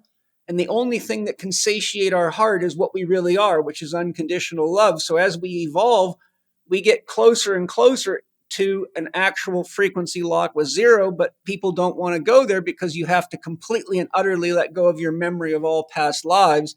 Once the drop returns to the ocean, the drop extinguishes. The challenge, though, is you don't know where you're going to come out next. You could be a cockroach, you could be a bug, you could be a star, because God's very tricky and up to everything, and loves a good show and loves a good joke and loves a good mystery. So for me, heaven and hell really are all about frequency. We can all see then, even though we have very different expressions, we can see why we meet people in the afterlife that are in these very different experiences, and I kind of scientifically break it down into frequency and resonance. Mm-hmm. I like that. I like the frequency piece. Yeah, I mean, unconditional love can only be represented by zero, because the zero represents something that's no thing yet everything at the same time, and infinity is zero with a twist. So if you realize that unconditional love has to create conditions by dreaming itself into existence, then ultimately you have an imaginary number. So wherever we go, it has to be something tangible. There has to be a way to represent that. So that can be a frequency. The way I tell my students is, look, if I can give you my phone number, it's a 10-digit number. If you're one number off, you won't get Paul Chek, you'll get somebody else. So each soul has a resonant frequency. And that's why whenever we think of anybody that's in the afterlife, they can't help but feel us thinking about them, because we're actually consciously going into a frequency lock with them. So if I dial Salicrow's phone number or Angie's phone number, I'm sending out a microwave frequency that goes into sympathetic resonance, and it makes her phone ring. It connects us. So for me, heaven and hell are really just could easily be broken down into lower vibrational realms and experiences, all of which are God, and higher vibrational realms, all of which are God. But the experience is unique to that frequency domain. And I think it's important for people to realize that even if you've done terrible things in your life, I've worked with people that have murdered people. I've worked with people that have had sex with animals. I mean, I've seen everything. In 40 years, I've seen everything. Nothing shocks me anymore. And I always remind them, look, you're God. I'm not saying keep doing stuff like that. I'm saying go to your heart and ask your heart for guidance and ask yourself, what would love do now? If you want God's advice, just ask, what would love do now? And if you're honest, you've got God's advice. But know that whatever you're doing is an experience that God wants to have, or you wouldn't be here doing it. And we each have some degree of free will within, how well we follow our life path. Now, the next question's on the meaning of life and the necessity of death. So what do each of you feel the meaning and function of life in the physical body is? For example, do we need a physical body to live, learn, and grow? And what is the function of and necessity of death? You want to start this time, Angie? So yes, the function of life, I think, is to learn, to explore.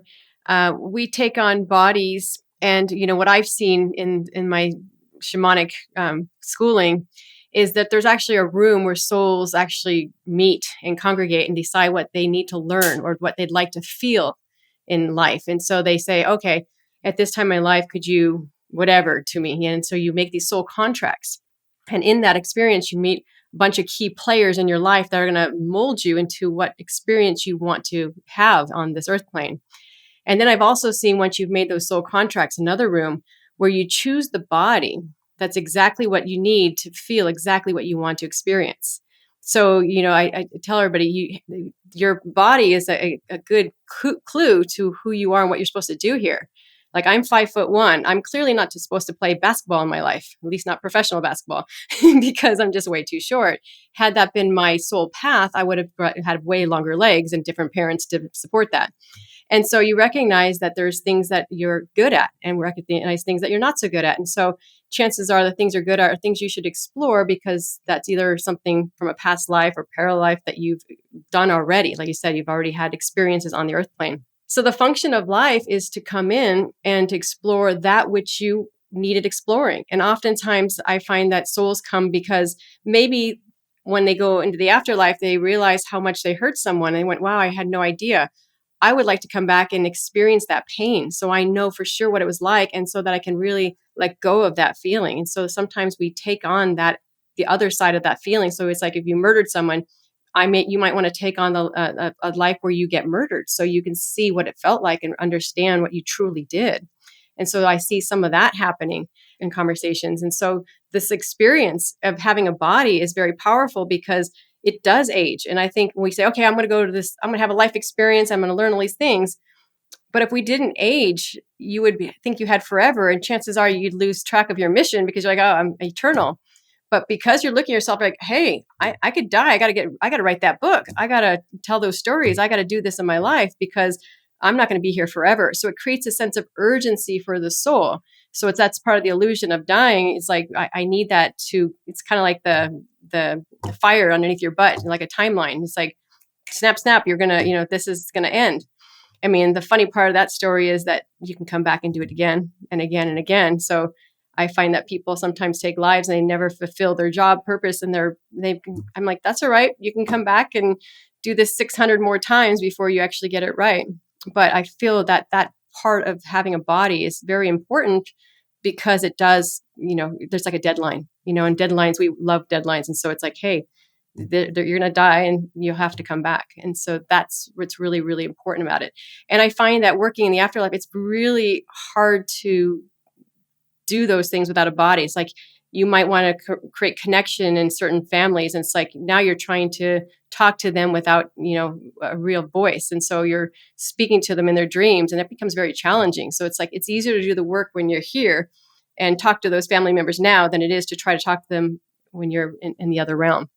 And so we take on a body because I feel that work is much easier. I love the term deadline. I know. I said that. I'm like, that was apropos. So, Salicrow, you want to share your concepts in this regard? Sure. So I also think that we come here to learn. Because my clients are really, I say, pretty normal, which is, hard to explain to people, but you guys get it. Like, I am much weirder than my clients are. Like, so I try to use really simple terminology that isn't going to feel threatening or overwhelming. And I talk about agendas because I've done precognitive work.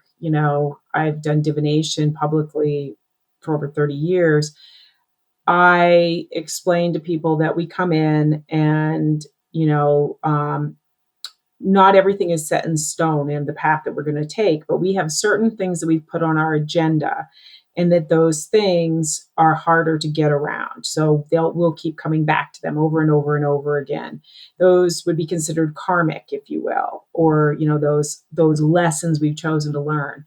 And so your deadline example, Angie, fits right into that, we have this agenda, but this agenda has an ending too. And that not everything we're doing is about us. We could live a life where we're going to die at 4 years old. And that just seems tragic and like your life was somehow stolen from you.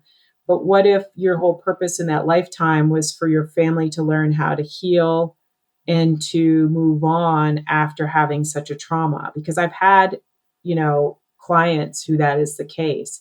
And I have clients who have now taken that child who died at 2 from sudden infant death syndrome.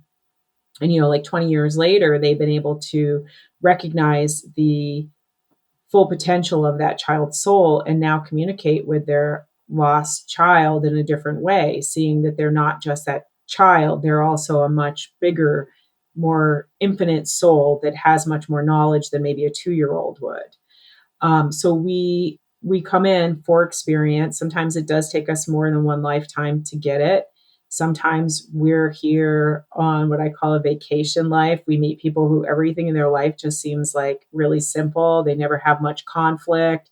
They might not be, like loaded or have a super high career, but they aren't struggling. They have nobody hates them. They don't owe anybody anything. And I just call those vacation lives. And what I find is often that if somebody's had a vacation life, they're going to have a life in which they might serve as that sick child, like kind of like the balancing out of that.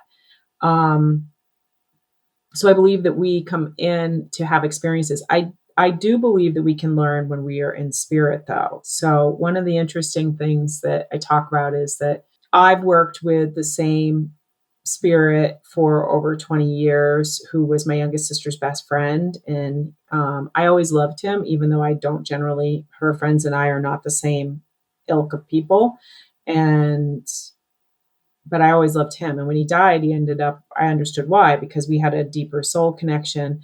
I worked with him for like 20 years, with him playing the role of what I call my doorman, which is just when I'm doing a spirit communication session, he watches the door and makes sure that, because I've often had offices near places where there was a lot of dead people, like near senior centers, or, places where I'm going to get a lot of not negative spirits, but I call them vagabond spirits. They see the light on and they're coming for the party.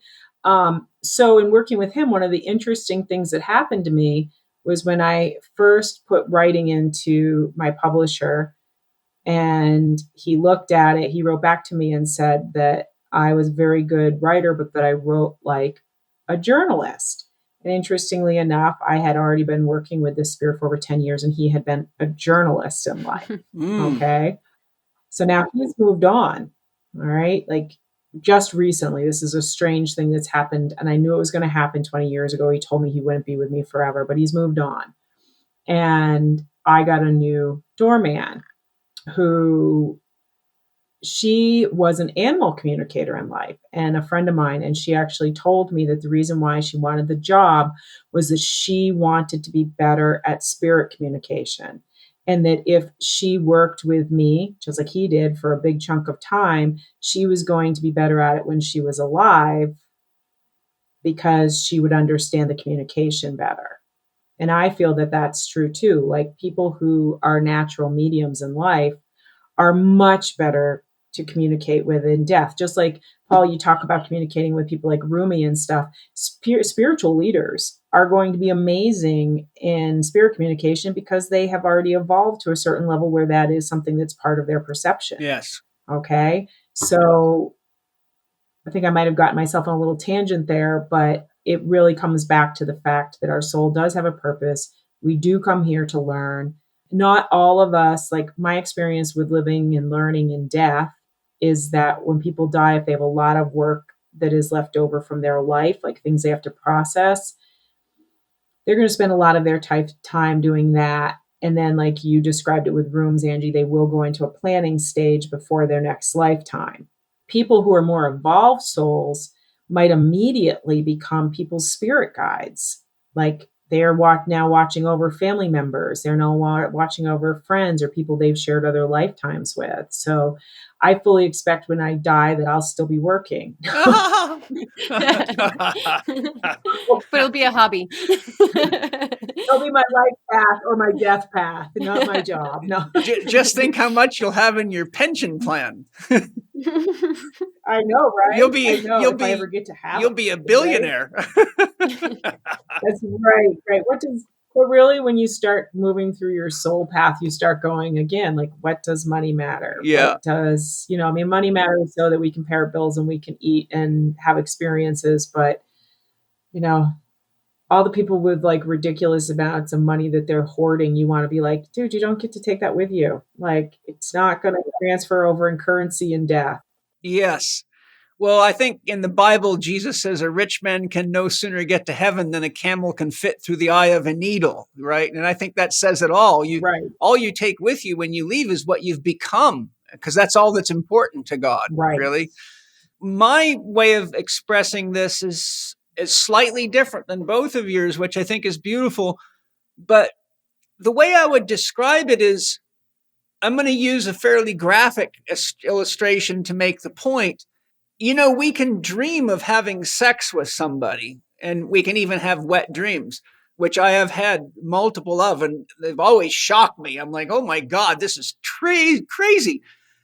But, if you really, as a soul, you're dealing with a higher vibration, non-physical being, right? So if you want to have sex with somebody, there's a degree of concentration. There's mental sex, the idea of it, thinking about it. There's emotional sex, which adds more depth and juice to it. But if there's a body, like if I'm dreaming about having sex with Angie, that's beautiful. If I'm emotionalizing it, what it really wants me to do is it makes me want to touch her and merge with her, right? So for me, I think that just as the universe is a condensation of the consciousness of God's dreaming, I think the physical body is something that the soul craves as a means of a concentrated experience, so that, using the analogy of sex, it goes from the dreaming to the emotion to the tangibility and the exchange of a deeper level of, shall we say, materiality. So it's like if we dream of building a new house, but all we do is dream about it, we don't ever get to sleep in it or light a fire in the fireplace except in our imagination. So for me, I think that life is the condensation of our dreaming or our fantasizing. If somebody wants to be, let's say they want to be a special forces soldier and really experience the rigors and the intensity of war, there's nothing more real than a physical war, So I think, just like there's the quote from Rumi, God sleeps in the minerals, dreams in the plants, moves in the animals, and realizes himself in man. So what you're seeing is a step of a shift in vibrational reality, right? A process unfolding.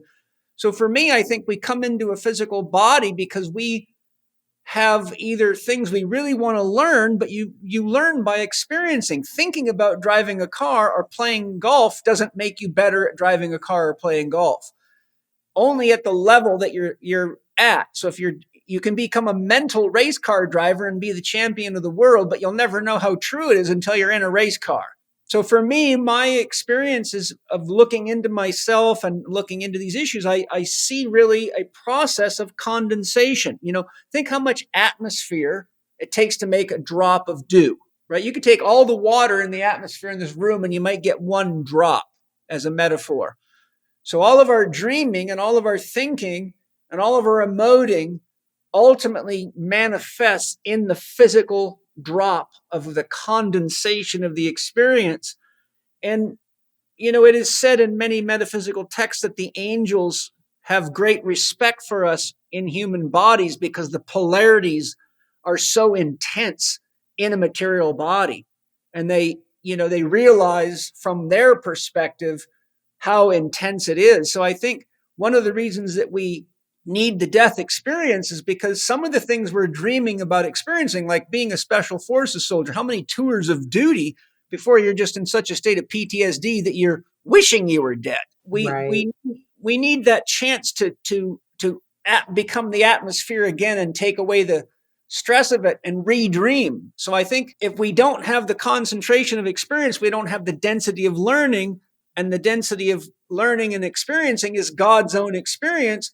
But then we also want to naturally say, okay, now that I've been the special forces soldier or the great lover, how else can I explore? So I think really it's almost like the hydrological cycle. First, the sunny day, you can't see the water, but then the clouds form, and then all of a sudden the water comes to the earth, and next thing you know, the water is a sunflower, or it's being drunk by a deer, and it's having the experience of being a deer. But then the deer pees it out, and it goes into the stream, and the next thing you know, it's in the clouds again, and next thing you know, it's a clear sunny day. So I think for me, it's about the concentration of the dreaming into reality and out of reality back to dreaming. That's my best way to put it. Absolutely. And I do think that the experience of being physical is something we really appreciate, because I cannot tell you how many. Well, first of all, I do a lot of one-on-one sessions with people, and a lot of people will come back. Sometimes people will come every 6 months after their partner has died. And I always joke and I say, I know, I can be like, well, I knew that you had a frisky relationship. I know, because I can feel that person's desire being with a medium, where when you're dead, being with a medium, your emotions get turned back up to be more like being in life. And it's not that I'm going to go smack someone's bottom, but I might think about it because that spirit is thinking about it. Do you know what I mean? Like, they're showing me like, oh, they had a frisky relationship.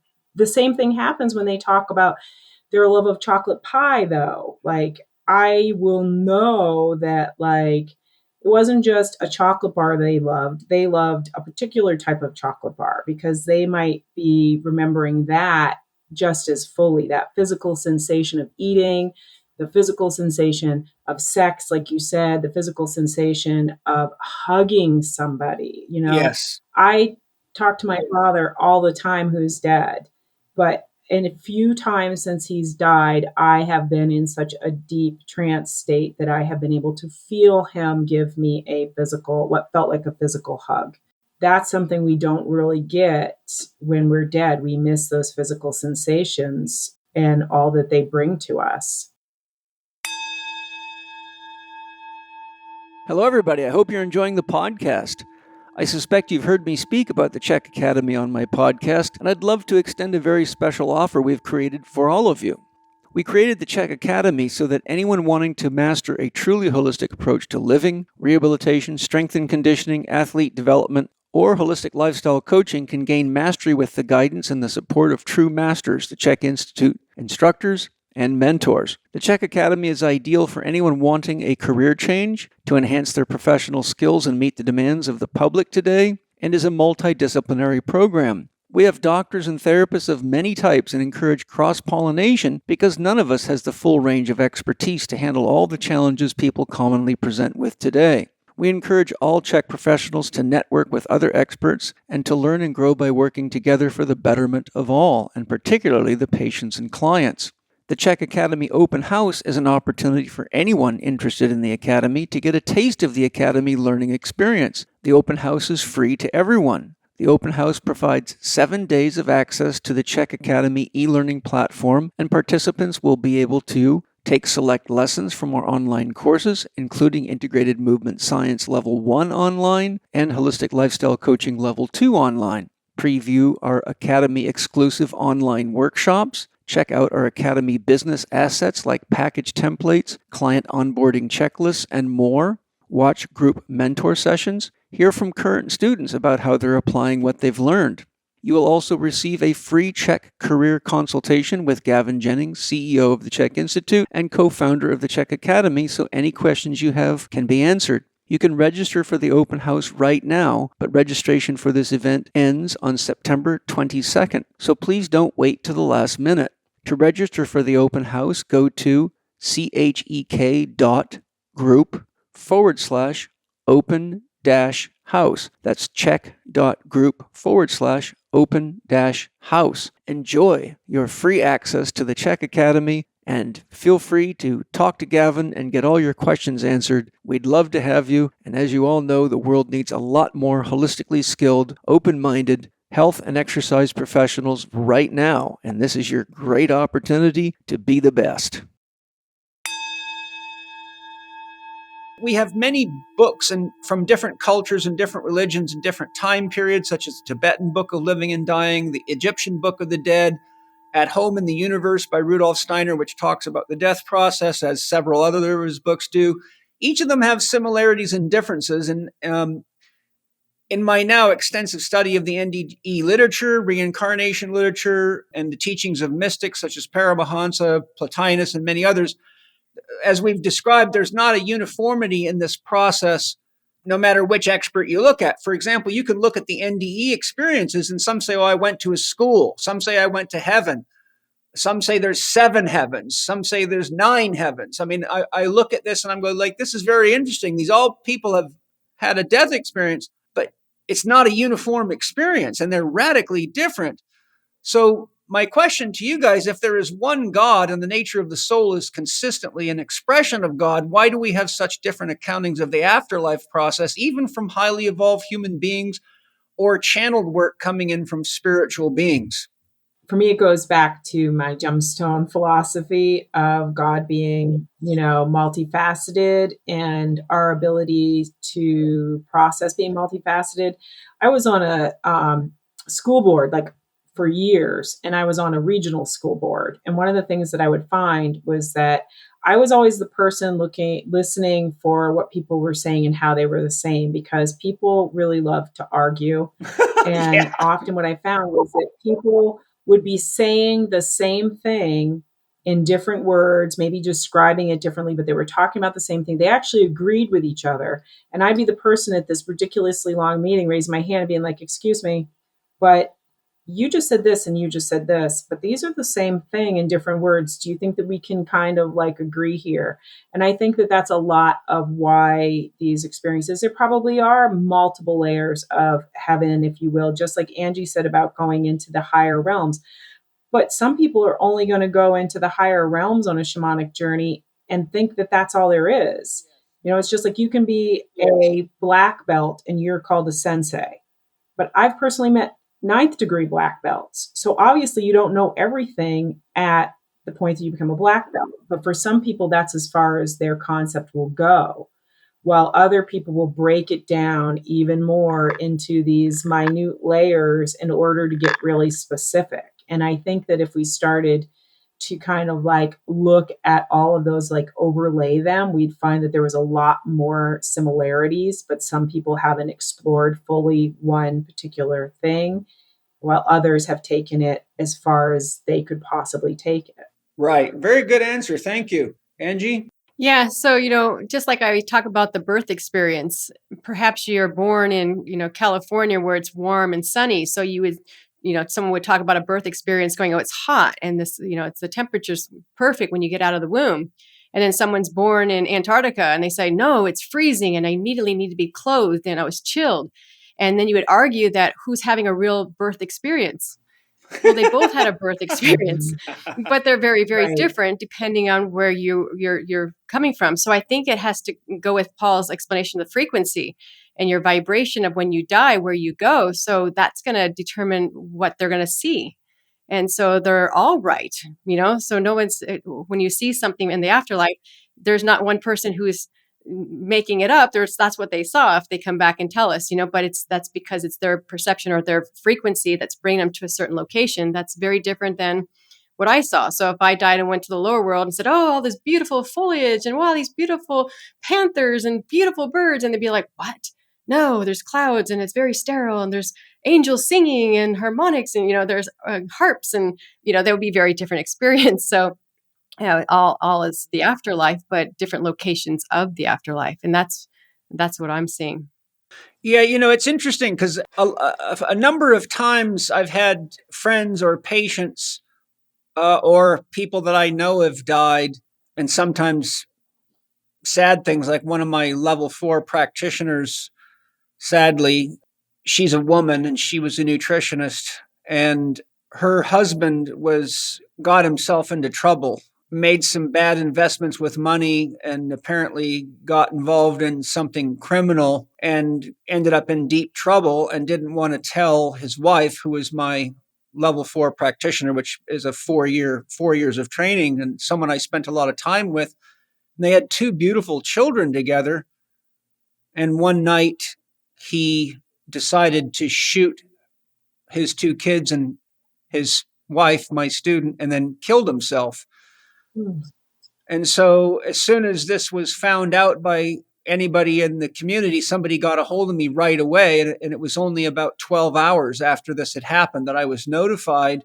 And this was a close friend of mine. This is somebody I educated for 4 years and spent a lot of time with. And it was very deeply shocking to me and unexpected, completely unexpected. I said to my soul, I said, can we go check on her? Because I have a feeling, being killed in her sleep like that with her killed children and by her husband, she's going to be in a very deep state of shock and confusion right now. My soul said, yes, I'll take you to her. And I found her kind of hovering in the astral realm. And she was sitting there in a room, like a small room, almost like a round elevator. And her husband was sitting there with her and she was holding the 2 kids. And there's not words to describe how pissed off she was at him. I mean, she was absolutely, utterly beyond, what a mother would be like if someone, right. And so she knew she had died, but she was also confused because she died when she was sound asleep and she couldn't tell if she was just having a really bad dream or not. So she was living it out in the dream, but she couldn't tell really what was going on. But she was very emotionally distraught because she realized whether it was a dream or not, the dream was very nasty and she was acting the dream out. So I had to let her know clearly what happened, and she recognized me as soon as I showed up. And she was very grateful that I did. And I had to talk to him because the level of sadness, emotional pain, and realization of how what he had chosen to do was a very bad choice. So he was in a very, very deep state of grief. As you can imagine, somebody would be that would do something like that. He was already trapped. I think the point that I'm trying to make out here is that having been through a number of these different experiences is that there's a very different process depending on circumstance. But I think that my answer to why there's so many different things going on is quite frankly because God is so incredibly diverse and multidimensional that God's really up to everything. And it's hard for us to even wrap our heads around the diversity of human beings. I mean, we see different skin colors and different nationalities, but if you said to yourself, what's the difference inside of us? Well, it's as different as there are people that have ever been on this planet. And I don't think there's ever another soul that's just like any other soul. I say to my students, there will never be anyone ever again, anywhere, nowhere with your fingerprints, your voice, your uniqueness. You are it. that's just a way of saying that there's that much differentiation in how God wants to experience everything. And human beings have a tendency to want things to be neatly packaged. 2+2's got to be 4, morning, noon, and night. People don't really like to deal with very much diversity because it makes them think too much, or it creates a sense of there's so much that I don't know that I can never know. So we try to create these little boxes. And my experience is that God is absolutely wild. God is absolutely, it's very hard for a human being to imagine a God with infinite processing power, infinite speed, infinite energy, and infinite intelligence. I mean, how do you, with a human mind, begin to approach that? So when you say, how many ways can people die? Well, infinitely, really, is what I've experienced. So that's my take on that. I mean, I don't know if I'm right or wrong. I can only share what I've experienced and what I've found from investigating it. My next question for you, too, is Paramahansa Yogananda speaking to people that are afraid of dying in a lecture. Actually, I've got it in books and I've also heard it from monks. He told the audience, he said, don't be afraid of death. It's like having 1,000 orgasms at once. The experience of when your heart stops or when you get shot or what you experience. So as you know, fear of dying is pretty much the greatest fear all people have. I'm wondering if you could each share what you feel happens when a human being dies. So what is their experience? So what I thought was really interesting when I first started doing this work and working with people passing on, you start kind of getting cocky, like, oh, when your loved ones show up or this particular person you love shows up, that's when they're going to die. And we just wait for that person to show. And what happened to me that I think is really important to share is there's actually 2 ways a person can die that I've experienced. Multiple ways of dying, but when they leave the body. So I've seen people's bodies die and then the soul leaves the body after it's dead. So most of the time that's what usually happens. You are in your body, when the body ceases to live, the soul has to just shoot out of the body. But I've also seen it the opposite, where a person chooses, their soul leaves the body and then the soul body goes through the death process. So I thought that was really amazing. Like in my personal stories, when my ex-husband's parents were dying, his father died first and he was the sole caregiver of his wife. And so he did not want to leave. And so he was really fighting death. And so he was in a hospital and he'd get pneumonia and he would struggle and he'd get better and something else would happen. He'd get better. And when it finally came to those end states where his body was just says, I've had enough, he was going through seizures. And because it was like his soul and his body were fighting. And it's like he wanted to stay in that body. And the body was like, I'm tired, I'm done. And he was like, no. And so I remember seeing him go for 24 hours, maybe 48 hours of this seizuring, and eventually his body just left and he was forced out. And when that happened, his body completely died. And all of a sudden, this man who was in this severe, intense pain and struggle, and he was biting his tongue, they had to put a leather strap in his mouth to prevent him from biting his tongue off. And he was just fighting it. And when he finally let go, his eyes opened up and he looked up and he saw the most amazing thing. And I was so fixated in his face, I didn't see what he saw, but it was like intuitively, I felt that he had a son that died. And I felt that son was there and he saw him for the first time after so many years and was so happy. It was just like this light on his face, his eyes opened up and he was bright. It was just like, and then he was gone. And I was like, wow, that was amazing. And then 3 months later, his wife started having problems and they didn't know what was wrong with her. We were taking her to the hospital and they couldn't figure it out. And they just called it end of life agitation. And so she was just kind of like her soul was stirring and didn't want to live and maybe wanted to move out of her body, and her body was still alive and had a lot of life force in it. So there was this feeling of trying to separate from her body and it couldn't separate. And so we were in the hospital room and we were watching, we'd come by and visit her almost every day and check on her. And on this one particular night, we were in the hospital and my ex-husband says, I'm going to go tell the nurse that we're leaving, but we lived 5 minutes from the hospital. And she said, we said, please, he was just telling the nurse, I'm going to leave, but if something happens in the middle of the night, please call us and please let us know because we'd like to be here when she dies. And so he was having that conversation. And I was just waiting in the room and she was at this state very sedated. They had her medicated and she was relaxed and lying in her room. All her vitals were normal. Nothing looked bad. And just then I see his father who had died just 3 months ago, the one who had this horrible death, with the seizures. And he walks in and he comes up to me. So again, an apparition comes up and kisses me on the forehead. And and as that moment, she's facing me with her eyes closed. I could see her eyes open up and she sees him.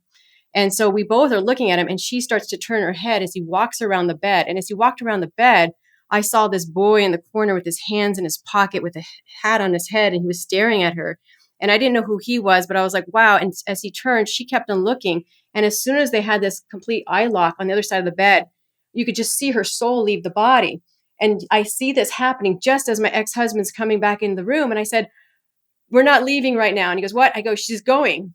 And he's looking around and there's no sign of her dying. She looked perfectly peaceful in her bed.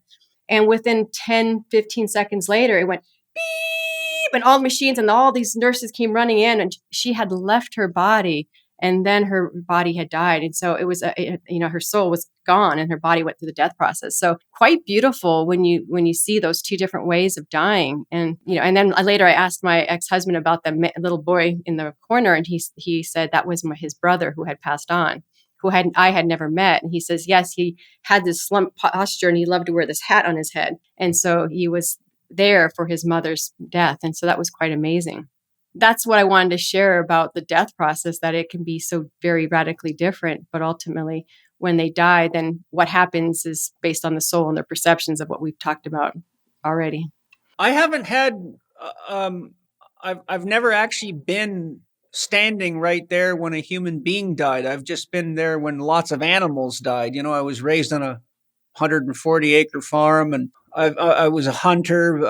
I had an experience one time. I was out working in our fields, and a car came. There's a hill right in front of our house. The island highway on Vancouver Island ran right along our property, and there's a lot of accidents there because of a sharp, steep hill, and people can't see. And the sun comes such that when you're coming over the hill, the sun hits you right in the eyes and you can't see. If you got ice on your windows or even without it, it's hard to see. But anyhow, there was a deer crossing the road, and I was standing there working in the field, and I looked up and I saw this beautiful big buck with a big rack on be a prize kill for a hunter. And a car came flying down the hill, probably going 70 miles an hour. And once you come over the hill, it's only about 50 yards to where our driveway is. And the deer was standing right in front of our driveway, and the car didn't even have a chance to see the deer before it hit the deer. And the deer flew up in the air and spun over, a couple of times and flew about 30 or 40 feet and landed on the side of the road. And I immediately knew I needed to go take care of the deer. I was actually not worried about the person in the car. So I ran over, and the deer was in shock. And I was looking in the deer's eyes, and the deer was looking at me like it was begging me for help, like, help me. And interestingly enough, within 2 minutes, a police car was coming down the highway, and this guy had pulled over. His front end of his car was all smashed in, and it was a lady policeman. And she got out of the car and she said, what happened? I said, well, this guy didn't see the deer and he hit it and he didn't even see it. I watched the whole thing. I was working in the field right there. And I said, but you need to kill the deer. The deer's in a lot of pain. All its legs are broken. It's got internal bleeding. I said, you got to kill this thing right away. And so the woman policeman, you're not going to believe this, she was having such a hard time killing the deer. She stood right there and fired 6 shots at its head and missed every time. I couldn't believe it. I'm like, oh my God, you're a cop and you can't shoot a deer laying on the ground at your feet. So I had a hunting knife on me, a big knife I used to carry for working on the farm. And I just picked it up by the antlers and slit its throat to get it out of pain. And I just felt its spirit leaving its body, the energy of life dissipating like a dove flying away, So that's, other than animals dying and, like pig, cows, I've seen lots of animals die, but I haven't had the kind of experiences you guys have had. That's my only experience. So I'm relying on your wisdom of that. And I'm not in a rush to be standing there when anybody that I know dies because of the obviousness of that. I've had quite a few experiences of actually being present with people when they were dying, as well as, talking to people after they've died. But I've also had the experience that my sister was a person who had a near-death experience. A couple years ago, she had an operation that went wrong. Her incisions came open and it was really bad. Like she had to be rushed to the hospital, and her husband had called me, and I was about 10 minutes behind them on the highway. And my father and my grandmother, who are both dead, came into my car with me, and they told me that my sister was going to die. And that I remember because I was like, what? And they're like, Sandy's going to die. And I was like, no, you can't have her. Like, you just can't have her. And my dad said, well, don't worry, because you can talk to her, so it'll be fine. And I was like, no, because that means I'm going to be doing more work, because my spirits are really pushy. So the idea of my sister being dead meant that not only would I miss my sister, but then all of those bossy relatives of mine who are psychic would be telling me what to do. So I knew before I got to the hospital, I had already had an argument with my relatives over my sister dying. And my sister came out of surgery and she was still, under the influence of the medication. What had happened was she had an allergic reaction to ketamine, which they gave her as a sedative, and she died on the table. But when she came out, she was doing this weird, like hula dancing kind of thing with her arms, and she was singing. She was literally singing, "I have died and been reborn." Oh, great. And I was like, holy shit. Okay. And what she said happened to her was that she was met by my grandmother, who told her that she had fulfilled all of her lessons, go back to that agenda, all of her karmic, things that she had to do in this lifetime, she had fulfilled, and that she could die if she wanted to. Because my sister has a lot of health problems. She has rheumatoid arthritis, and she had been in a very difficult health crisis at that point. She's much better now. She still has rheumatoid arthritis, but believe it or not, her health is actually better than that too. But my grandmother told her that if she did die, that she would miss out on her son making her a grandmother. And my sister didn't die, and her son told her a couple months later that he was pregnant with what was her first grandchild. Oh. So her experience, though, was beautiful. And it was one in which she was met by her, my grandmother in particular, which is kind of like, I say that most families have a family matriarch or patriarch who meets people when they die. So even if your wife is going to meet you and your kid's going to meet you, chances are if your mom that's her job, she's going to meet you too. Okay. So my grandmom is our family matriarch, and that's who my sister was met by. But I really liked what you had to say, Angie, about people dying differently. I have often assumed that it had more to do with this age or the experience of the soul, because I do believe that some of us are, we have more wisdom, we've been around more, because I will have people who tell me that they died in a car accident, and I'm talking to their family. I'm like, okay, well, they were out of their body before the ambulance even got there. And I know this because they're showing me themselves standing outside of the car wreck. They can see that the ground is wet and it's dark, and I can see the blue lights coming up, and they were outside of their body prior to death, especially if there's a lot of pain involved in the actual dying. A lot of spirits I say they jump ship and they stand beside their body. So they aren't free to move on into, the spirit world at that time, but they are not physically stuck in that body having to experience that excruciating pain. And I had an interesting experience myself. I've done a lot of training, and one of the trainings I did involved sitting with our own death. We actually slept in our own grave. So we did a meditation first, in which we looked at, you got a year to live, a month to live, a week to live, a day to live. And it was journey work, progressive journey work. How are you going to be in this moment? How do you picture yourself? And then we dug our own graves and were carried to our graves in the middle of the night and slept in them. With like a blanket over us with dirt thrown on top of it, but like not enough. It was just like symbolic dirt on top of it. The person running it was not looking to really bury us, but it was still intense. One of the things is that for me, because I was a medium, that was intense and interesting, but my experience happened the next week because I was in a car with my son, and he had his like iPhone plugged into my stereo, and the stereo wasn't working right. So we stopped at the grocery store, went in, we got out. And when you pull out of our grocery store, there's this really wonky traffic section. And all of a sudden his music came on. It was like blaring loud. And I thought I'd been hit by a car. Was out of my body, like instantaneously. The music came on, and it was like bam, and I was like up here in the car, mostly out of my body, and I was like, oh my god, I just got hit by a car. Am I dead? And then I thought about my son, and I was like, okay, is he okay? And then I pulled myself right back in, and what I realized was like, I'm the soul that's going to jump ship. Yeah. As soon as it's time for me to go, I'm out of there. I'll be the one that's like like, hello, I'm standing beside the body. I'm waiting for things to end here. So I think that a lot of it does have to do with fear, has to do with, how much spiritual wisdom we might have. But I think that the ones of us who have more spiritual wisdom do have the understanding. Paul, you've been having out of body experiences as well your whole life. You're probably also going to be like, I could be in this body that's in pain, or I can just stand here beside of it until they actually let me go, but I don't want to be there. So that's my perspective. I think that, like you guys have both said, I think that the actual experience of death is different for every person.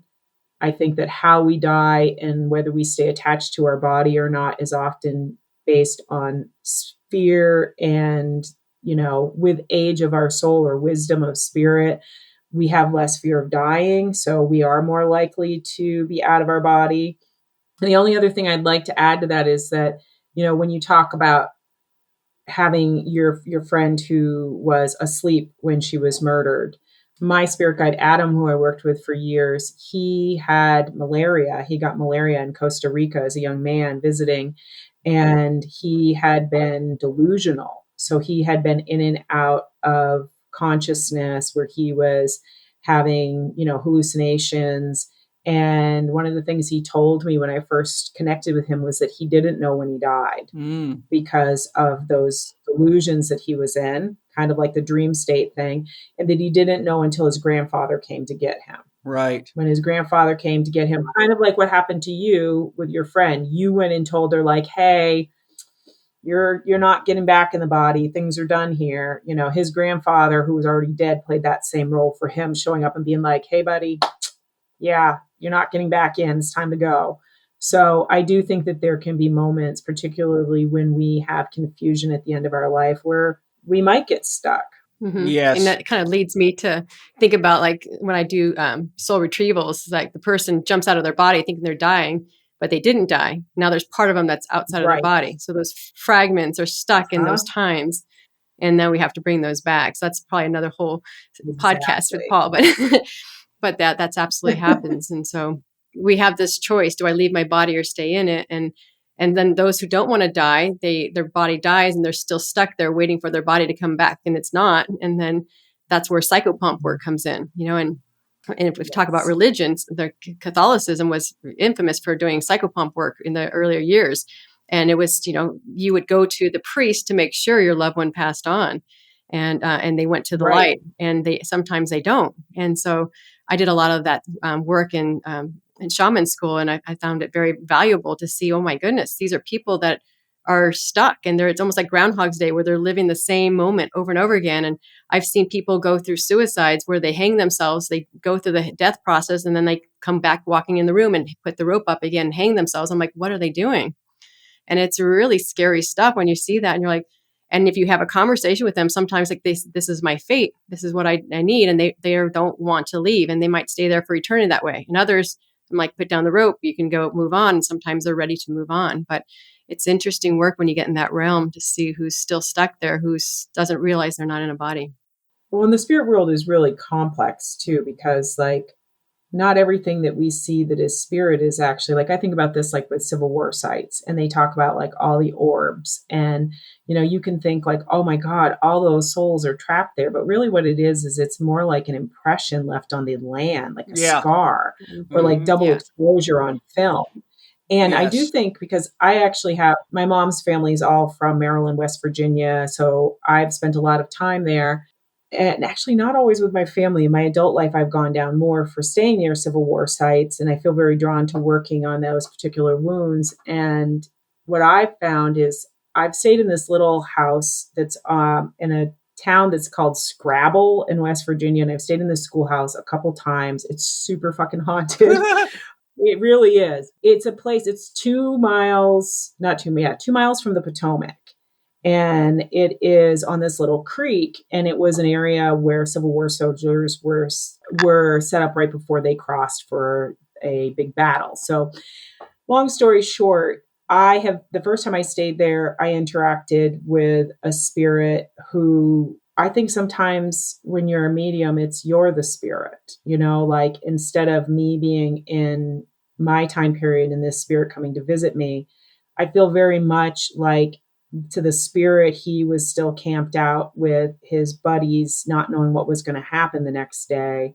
And that I had actually in that spot been in a place that was in a wobble in time, if you will. Do you know what I mean? Yeah. So his experience of me, and I've had this happen to me multiple times.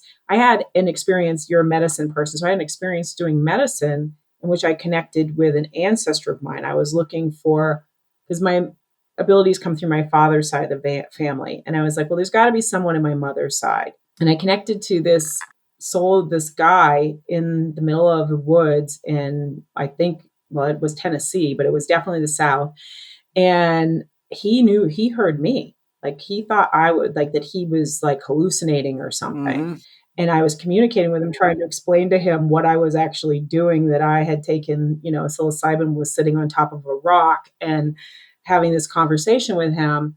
And he told me all about what he did. He was wearing he was wearing a Confederate jacket. And so I was talking to him about that. And he said that he wasn't a soldier, that he was a tracker, and that had to do with his psychic ability. And that he had the jacket because it was the best jacket he had. And we talked about it kind of like in terms of like, if you live in Boston, I guess you're a Boston Red Sox fan. So I guess because I live here, I would be considered this, but he didn't feel any of those things. And I was talking about what was happening in our time, explaining even that, like, look, you lose. The South loses. Plain and simple, okay? And he gave me his name. His name was Billy Hitt. And I had a cousin who had done extensive ancestral work on my mother's family. So I wrote to her and I said, look, I know this is going to sound kind of strange. I said, but do we have relatives with the last name Hitt that lived in, Tennessee? And she's like, yes, we did. And she's telling me they weren't like direct descendants. They were like over one, whatever. So my assistant is a huge genealogy buff. So I gave her that information. Within moments, she was able to come back. She found a Billy Hitt in Tennessee, and he had joined the Union Army. Okay. So it was my niece, when my sister was telling her the story, who said, Mom, do you think that he joined the Union Army after having the experience with Aunt Sally? Because he wasn't in any army at the time, but he ended up joining with the North. So here's my weird, like people die and they do strange things, and spirits aren't always the one who is the spirit. You might be the spirit in the moment, Yeah, the world is very weird. interesting. Hi, everybody. I am so excited to tell you about Wild Pasture's amazing meat delivery service. They have beef, chicken, pork, and wild-caught fish. My family and I have been enjoying their meat for quite some time now, and I just couldn't wait to tell you about it any longer. We had an amazing barbecue this weekend, and I'm still high off the meat. And they use a whole network of regenerative farms, which means that you're getting a different ecosystem from each farm, which means a different nutritional profile, which means nutritional diversity, which means health and vitality, which is exactly what we need right now in the world for ourselves and our families, so we can all make a difference in the world. And Matt Smith's going to tell us more about this amazing company, Wild Pastures, about their offering and how you can get it. Thank you, Matt. Thanks so much, Paul. And I'm excited to tell your listeners what they can get today and how we can help them out. So, as you know, pastured meats are crazy expensive. And so our goal with Wild Pastures is to tap into this network of regenerative farmers and to finally create the solution of where we can get the highest quality meats delivered straight to your door for the most affordable prices around. And so we're on average seeing that we are 40% cheaper than any other delivery option out there, and that our customers have reportedly saved, on average, $1,000 on their grocery bill from meat alone. And so Wild Pastures is a regenerative meat delivery service that is solving this problem. And you can get 100% grass-fed and finished, as well as pasture-raised pork and poultry and wild-caught seafood from Alaska delivered straight to your door. So it's far more convenient. It's far more environmentally friendly because we're using regenerative farms entirely. We don't use feedlots ever. So the nutrition profiles are way better. You can definitely taste the difference. I know we were talking about this on our just before we hopped on, you having a Father's Day barbecue and how incredible the pasture-raised chicken and beef short ribs were. And you can really taste the difference, right? I'm still high. And so our goal is to remove the roadblock from people's minds that if they want to eat healthy, it's too expensive. And so that's where Wild Pastures comes in, is we are delivering with our own fleets of trucks whenever possible. We haven't raised our meat prices in over 3 years at this point.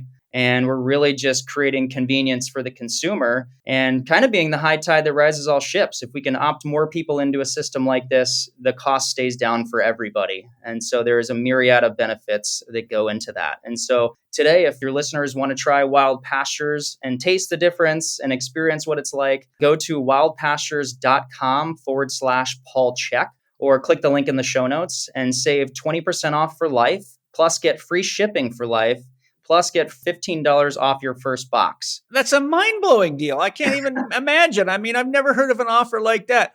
And, most people would hear an offer like that and think, this can't be that good. But I'm telling you, it's not only that good, it's really good. Or I would not be sharing this on my podcast. I think everybody needs to get a hold of Wild Pastures for their family, for their vitality, for their longevity, and for the future of this planet. So thank you guys very much. So Matt, just repeat the website again. Sure. Just go to wildpastures.com/Paul Chek or visit the link in the show notes and get 20% off for life, plus free shipping for life, plus $15 off your first box so you can try it. You'll be glad you did. Sally, I could talk to you for hours. I hear you. I'm like, I want to tell you my story about this. I want to tell you. There's so much. It's like, we should connect at some other time because I'm always I love other weird people. Oh yeah, I got stories that there's so much fun, and I'd love to share more and more. I just don't want to go over Paul's time constraints. No, we're good. I know. I'm just going to tell you guys and share with the audience one story real quick. I've had many cases like this, but this is a very unique one, and I think it might be important for the listeners to hear. I was in Toronto, and one of my higher level students who'd been studying with me for several years brought his girlfriend with him, who then later became his wife. But he's a super fit guy.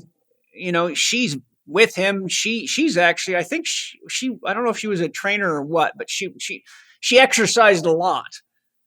But she had no muscle tone in her butt or her legs at all. I mean, she looked like her legs were just going to drip right off of her. Like, you ever seen people whose muscle tone is so mushy, it's almost like it's just going to fall off? It's like, what is up with that? And her upper body was as fit as, I mean, she looked like a CrossFit competitor from the waistline up, and like this body that had no soul in it from the waist down.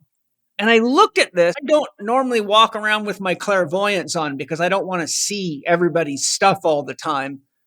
But I intuitively sensed I've got to look at her clairvoyantly because there's something going on here. There's no way she could have an upper body that fit and a lower body that looks like it's never been to a gym ever or even exercised. And I said to him, are you training her legs when you write programs for her? I mean, she was out in the lake. She wasn't standing there. And he said, Paul, it's the strangest thing. I have never been able to get any muscle tone in her lower body. He said, do you have any ideas why that is? I said, well, I'll look at her spiritually and see what I see. And so I turned on my third eye and looked at her, and her soul was literally like 15 feet above her body. Mhm. And there was the silver cord going down into her crown, but I could see it was like someone took a tube of toothpaste and squeezed the bottom of it so hard, half the toothpaste was up above her body. And I went, wow. I said, I bet you she's had some kind of a really serious trauma and her soul's never gotten back in her body. Yep. So when she came out of the water, I can't remember what her name is. This is probably 2010 or something. I said to her, I said, have you ever had a serious trauma, like a real bad car accident or anything? She points to her eye and she's got this scar under her eye, like literally like someone took a knife and cut the under of her eye. And she said, see that? My mother and I were driving down the highway one day and someone tried to pass a car when we were coming right at them and there was no room and we hit them head on. We were going probably 60 miles an hour and so were there. She said, I shot straight out the window of the car. It went right through the windshield and flew about 50 feet down the highway. And my mother was killed instantly. And the impact knocked my eyeball right out of the socket. She said they had to put my eye back in surgically. And she said it took me years to recover. And I said to her, did you used to have tone in your legs before then? She goes, and it kind of like a light bulb went off in her head. She goes, oh my God, I did. I used to have a beautiful body. And now she says, and then she gets her boyfriend she doesn't know I've just been talking to him. She goes, tell him, you can never get my legs to tone up. So I said, would you like me to help you? So I actually used my shamanic abilities and brought her soul back down into her body. And then it was maybe 3 days later, but I actually took her out into the lake because water, as you probably know, is very powerful for pulling the soul back in. So I took her into the lake and I had her doing a series of breathing exercises and I had her draw her intention and put her mind down in her legs and exercise her toes and her feet. I said, I need you to come right into your body and put your concentration down and consciously bring yourself down into your body. And so I worked with her. It took me about a half an hour and it was like pulling silk back inside. And by the time she walked out of that lake, her butt was turned on and her legs were turned on. But then I got a call from them about 3 days later and it was her boyfriend calling me. He's like, Paul, you are not going to believe this. So they started sending me pictures. It was like her legs looked like an athlete's legs again. They matched her upper body and it only took 3 days for that process to metamorphosize. We use a lot of glamour even when we don't think about it. And that glamour is, like in witchcraft, you talk about glamour magic and stuff, but people don't realize how much glamour they use in their own. Like if you think that you're ugly or you think, like that, are you going to be projecting more things about yourself that would make that stand out? So like, she could be very much have hated that part of herself and felt disconnected from it. And therefore, part of it was that, the muscle tone was there, but it also was hidden by this illusion, if you will, because we are far more like powerful than we give ourselves credit for. Even people who don't think that they're using their abilities, they're using it all the time. They're just most of the time using it to harm themselves. Mhm. Yes, very true. Well, I've worked with, so many people that have had bad traumas. It's a long, long string of them. And I've done a lot of work with soul loss for very many reasons. But I have seen, as Angie mentioned earlier, and I've also seen this very common with people that I've worked with, because I've worked with a lot of people that have been possessed, that whenever, for any reason, they don't inhabit their body, then they are susceptible to entities that come in through that part of their body. Yes. And so, whenever I see people in trauma, I look at them clairvoyantly. And if I see that they're not in their body, I immediately want to work with them to get them back in their body, because you cannot rehabilitate an injured body that doesn't have a soul in it. People can have rotator cuff problems for 25 years and they have 5 surgeries on it and it won't work.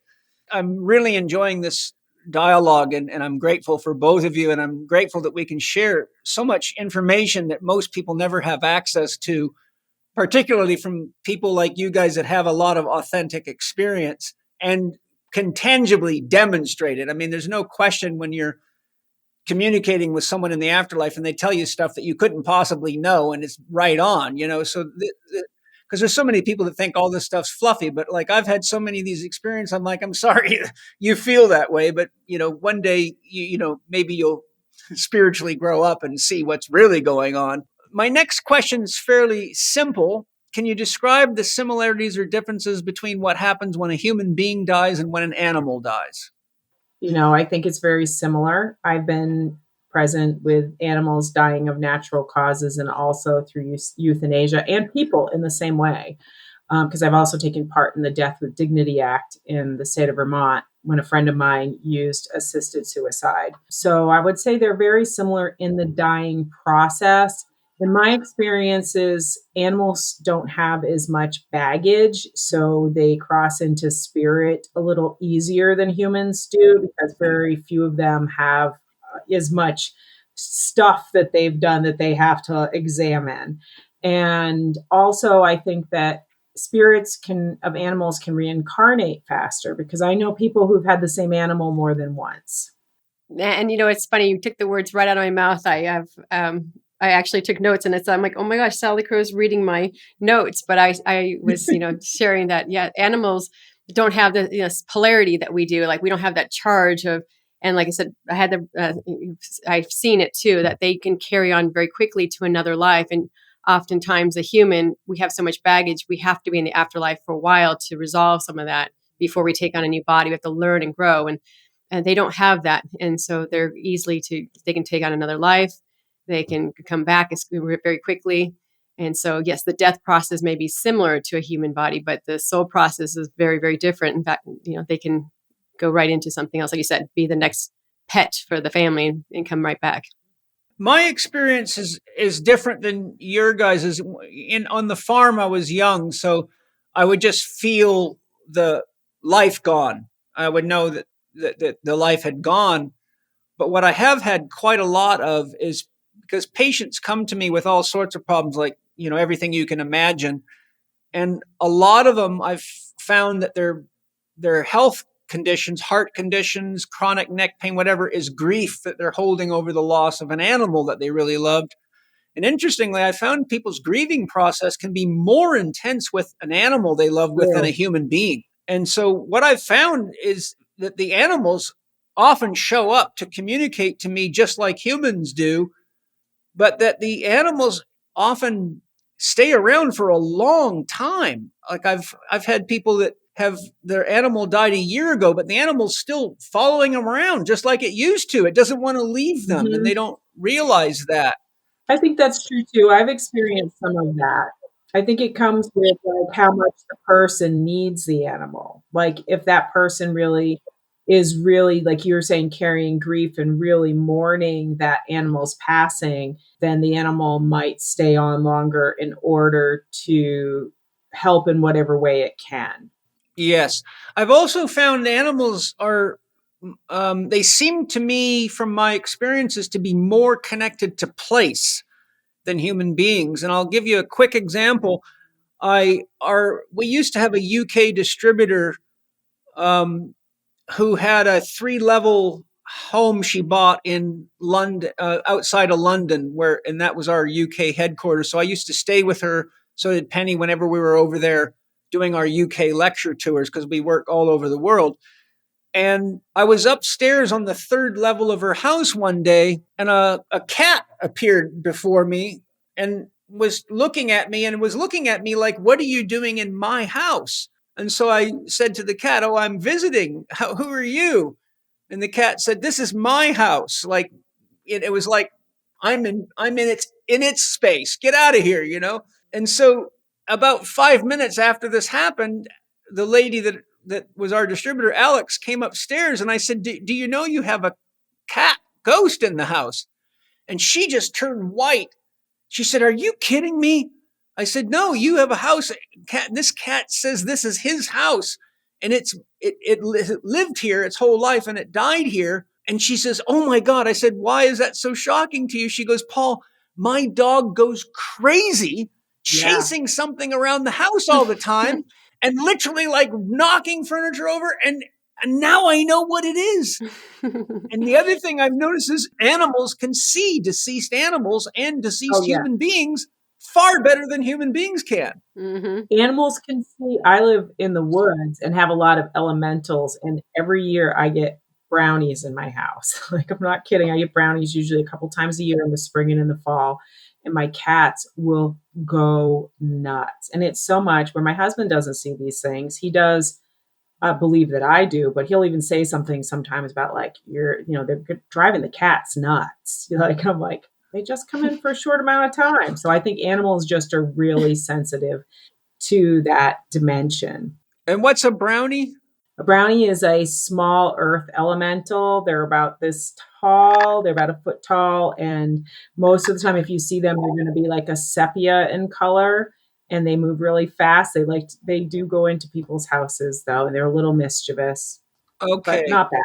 Now that you say that, I've seen them before. They move almost like lightning, don't they? Yeah, they can move really fast across the space. Yes. So my second book, Craft of Elemental Witchcraft, was all about working with elemental beings. Yeah, I often see them in my peripheral vision. Sometimes when I'm stacking rocks in my rock garden, they'll hang out. And when I turn to look at them, all I see is like almost like a tail of a comet. And then I don't see anything. That's gone. Elemental beings can move into two dimensions, is what I describe it as. They can become two-dimensional really easily, kind of like by sliding to the side, and then all of a sudden we can't see them. They That's become, cool. like you said, they're gone. When it comes to animals, I find that they come through the dream world for me more after they've passed on. So instead of coming to me in the physical and I see them as an apparition, the dreams, like I remember I had this little golden finch that we rescued. It was being attacked by a crow and its wing got injured. And we thought, oh, we'll just keep this little finch until its wing gets better. And it never did. So we had this pet little finch and we had it for years. And then one day we had forgot to take the bird cage. We used to put it outside in the patio and bring it in at the night. And something must have attacked. It was on top of the chimney, side of the chimney wall, and the cat knocked the bird cage over and apparently ate the bird. And it had a couple of years extra of life, and it would have died kind of the same death, but we had 2 more years to live. And I was really sad and really upset. And it was a couple months later, I had this dream, and I was like, I saw myself walking out in my backyard, and I just put my hand up into the sky, and I saw this beautiful cloudy sky, and this bird flew down to my hand. And she sang a little song and then she flew away. And then I woke up from the dream and it was so beautiful because she was acknowledging her life and acknowledging me and showing me she could fly again, and it was such a beautiful thing. And so I've had some of those dreams where a loved pet passed on and then comes back to me to let me know, hey, I'm okay. Everything's all right now. That's great. It leads right into my next question. If there's a message you'd like to offer listeners regarding how to resolve their grief from the loss of a loved one or pet, what would you offer to support people, particularly people that believe death is terminal, like it's screened to black, that's it? Well, I think that if you believe that nothing exists after, then the healing that you're looking for might be different. You may be just needing to learn how to keep that person alive through memories, like storytelling. But the same thing works even if you do believe in an afterlife, because our ancestors, our beloved dead, are, friends, family, friends, and loved ones and guides. They love to be talked about. And so when we talk about something, there's a saying, what is remembered lives. Okay. And regardless Yes. of whether we see spirits or not, when we talk about our loved ones in spirit, we are remembering them. And it helps us in our healing process, because I've met people who have mausoleums in their house where they have literally shut off the bedroom of a child, or usually it's a child when it's a mausoleum, but it's like nobody goes in, nobody goes out, everything stays the same. And it's almost like everybody's holding their breath, and nobody heals in that place. We have to open the door. We have to sit with those emotions. We have to remember them for all the good and all the difficult and everything. And that will help us in our healing. But I also think that an ancestor altar goes a long way, which is simply just a shelf that you can set aside with sacred items and items that make you think of your loved one in spirit. That gives us a place to give honor to them. It gives us a place to start to form a living relationship with them, because we can go to that space in our home to talk to them, because that's what gravestones were originally for. But most of us don't live next door to the family graveyard anymore. It used to be in a time when we didn't travel very far, that if you're dead or buried in the graveyard, going to the graveyard wasn't a big deal. You could walk there every day and go visit. So we need something that's a little bit more personal. And I think that when we create altars and shrines in our home for our beloved dead, it gives us a reminder of them. It allows us to work with them in our everyday life a little bit more easily. And whether we believe that they're gone forever, or that we don't believe in an afterlife, and we just think that we're doing this as a way of remembering them, it will still help us to find peace.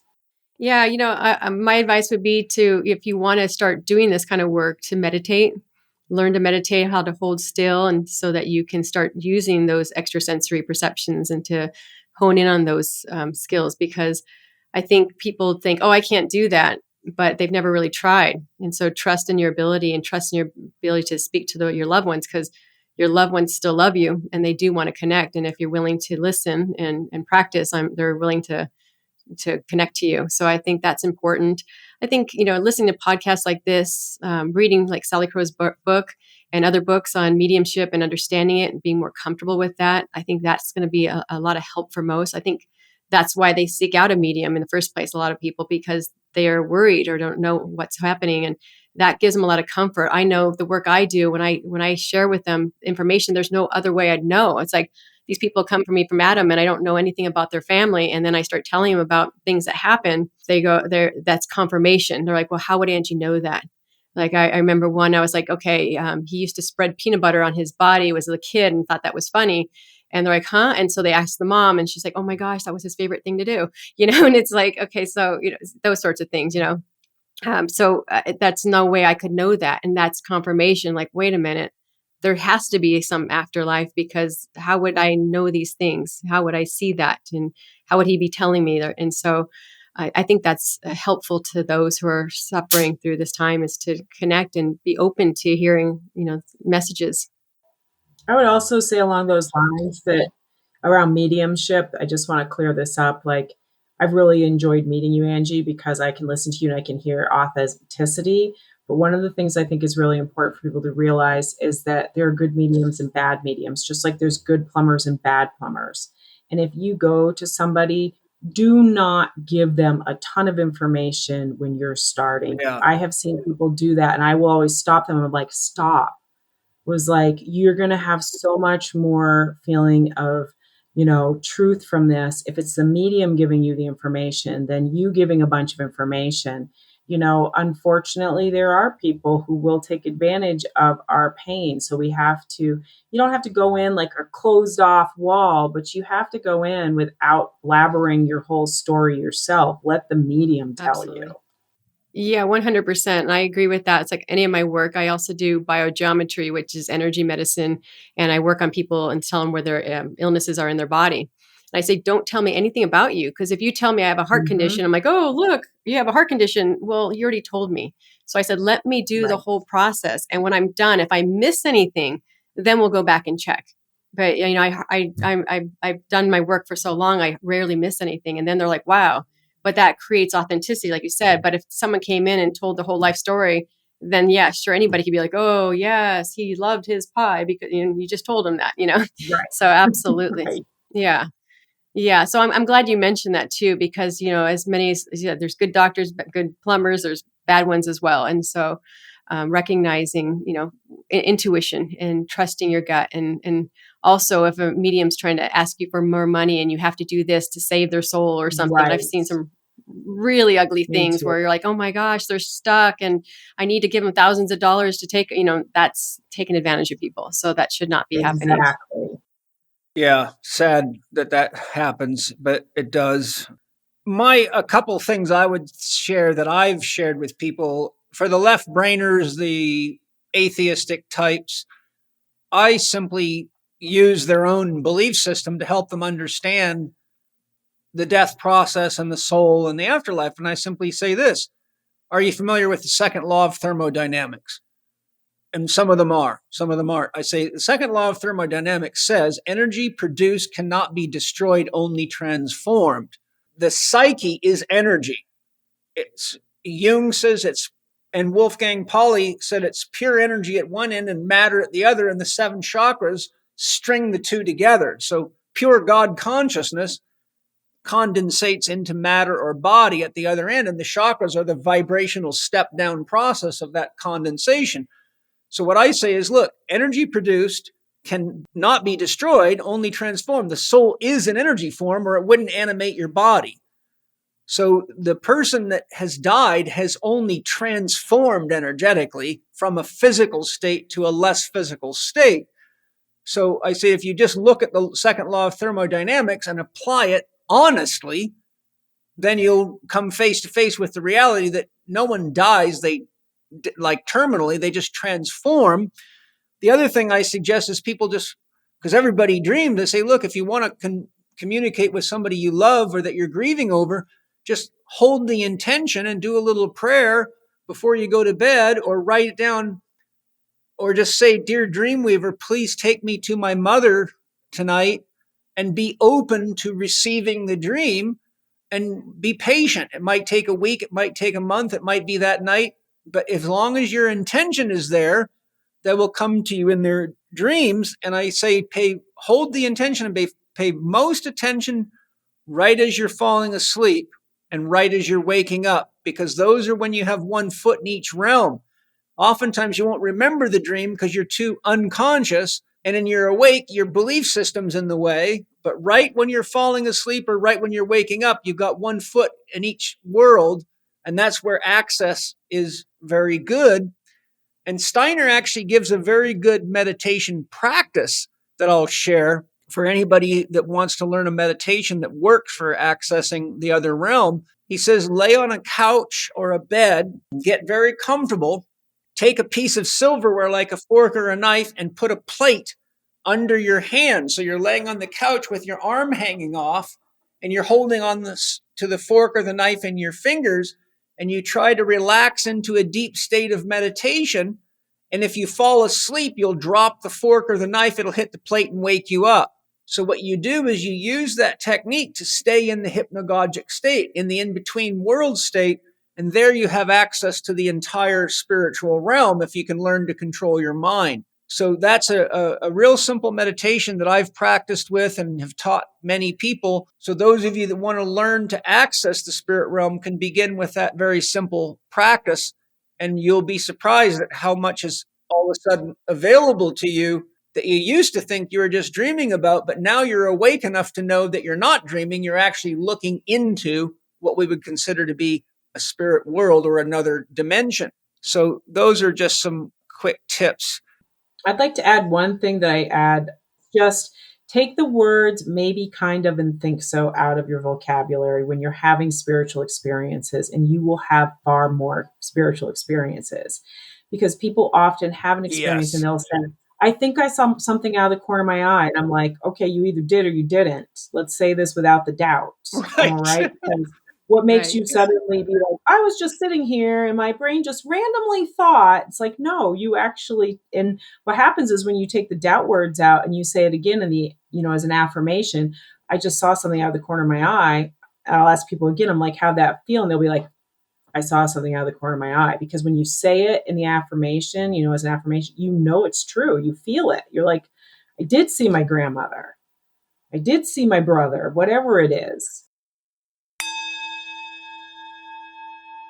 One of the most amazing Bioptimizers products I've ever used is Biome Breakthrough, which used to be called Leaky Gut Guardian. I can honestly say I use it every single day. I have a morning routine. I put a scoop in with 2 fresh squeezed limes. I put a little bit of other ingredients that I like in there. And I'll tell you what, If any of you have read my book, How to Eat, Move, and Be Healthy, and you know how to read your poops, well, Biome Breakthrough makes for some really nice poopy policemen. I've got Wade here to tell us what's so unique about it, but I want to tell you right up front, I love this stuff.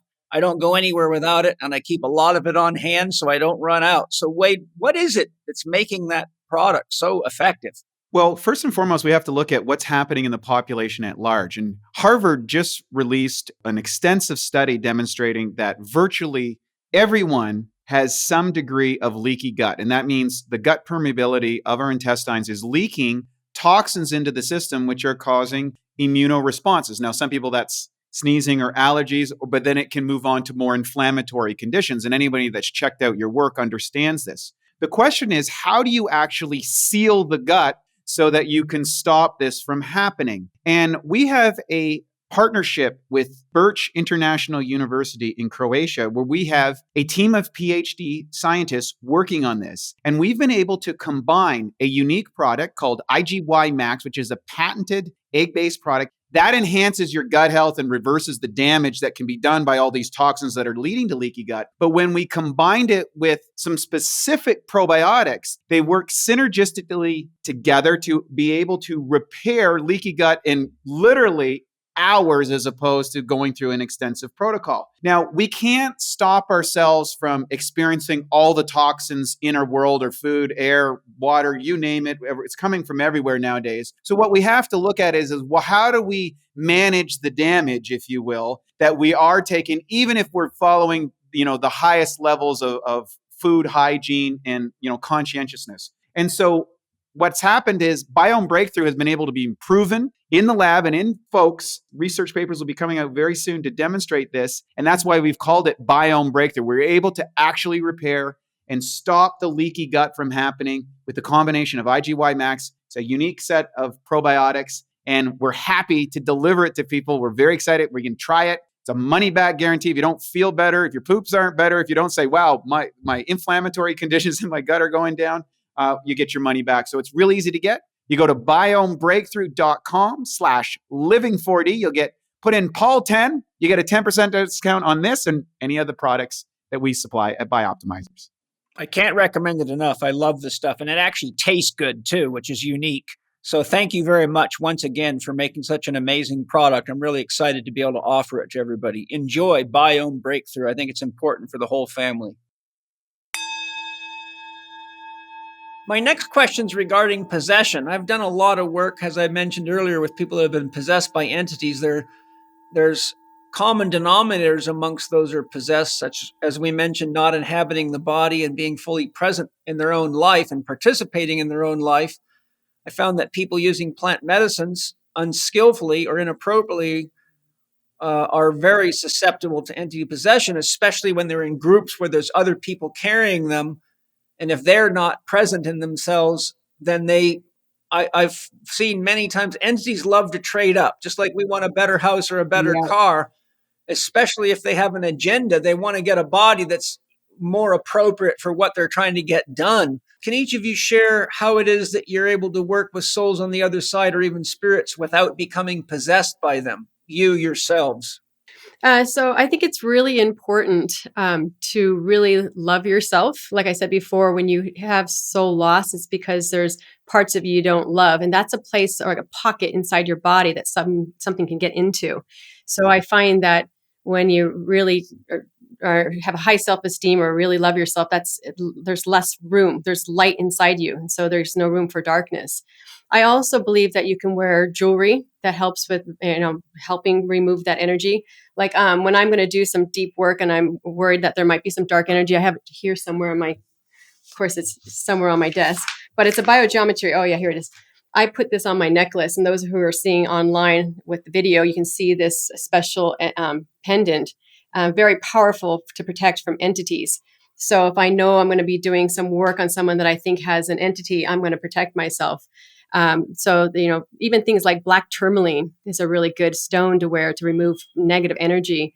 If you feel like you have energy come into your body after doing such work, I would go in an Epsom salt bath and soak and remove the energy. Oftentimes I'll dust myself off energetically to remove that feeling so that it's removed from my field.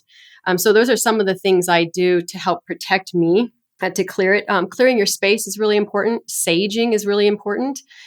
So if you feel like something got into your field, grab some sage, sage yourself, sage your house. Sage is very powerful. Negative energy does not like it. So there's other, besides sage, I know there's a few other herbs that you can use, incenses and things that are repulsion for that. So I think those are my main points I wanted to wear, is wearing the protective jewelry and with intention. Like, I think it's very cautious that if someone does want to do this kind of work, that they're not doing it for the wrong reasons. When we doing it for power, prestige, or ego, that attracts negative energy. I had this really powerful teacher, which I won't mention her name, and I met her once earlier in my years, and I just loved her, and her energy was amazing. But she was on this pathway of becoming super powerful. And then 6 months later, I saw her, and the energy was chaotic in her. And I was like, oh my goodness, this is this woman's energy. It was so powerful. Like, I'm very sensitive energy. It was like I drank a pot of coffee. It was bzzz, and I'm like, this is not healthy energy at all.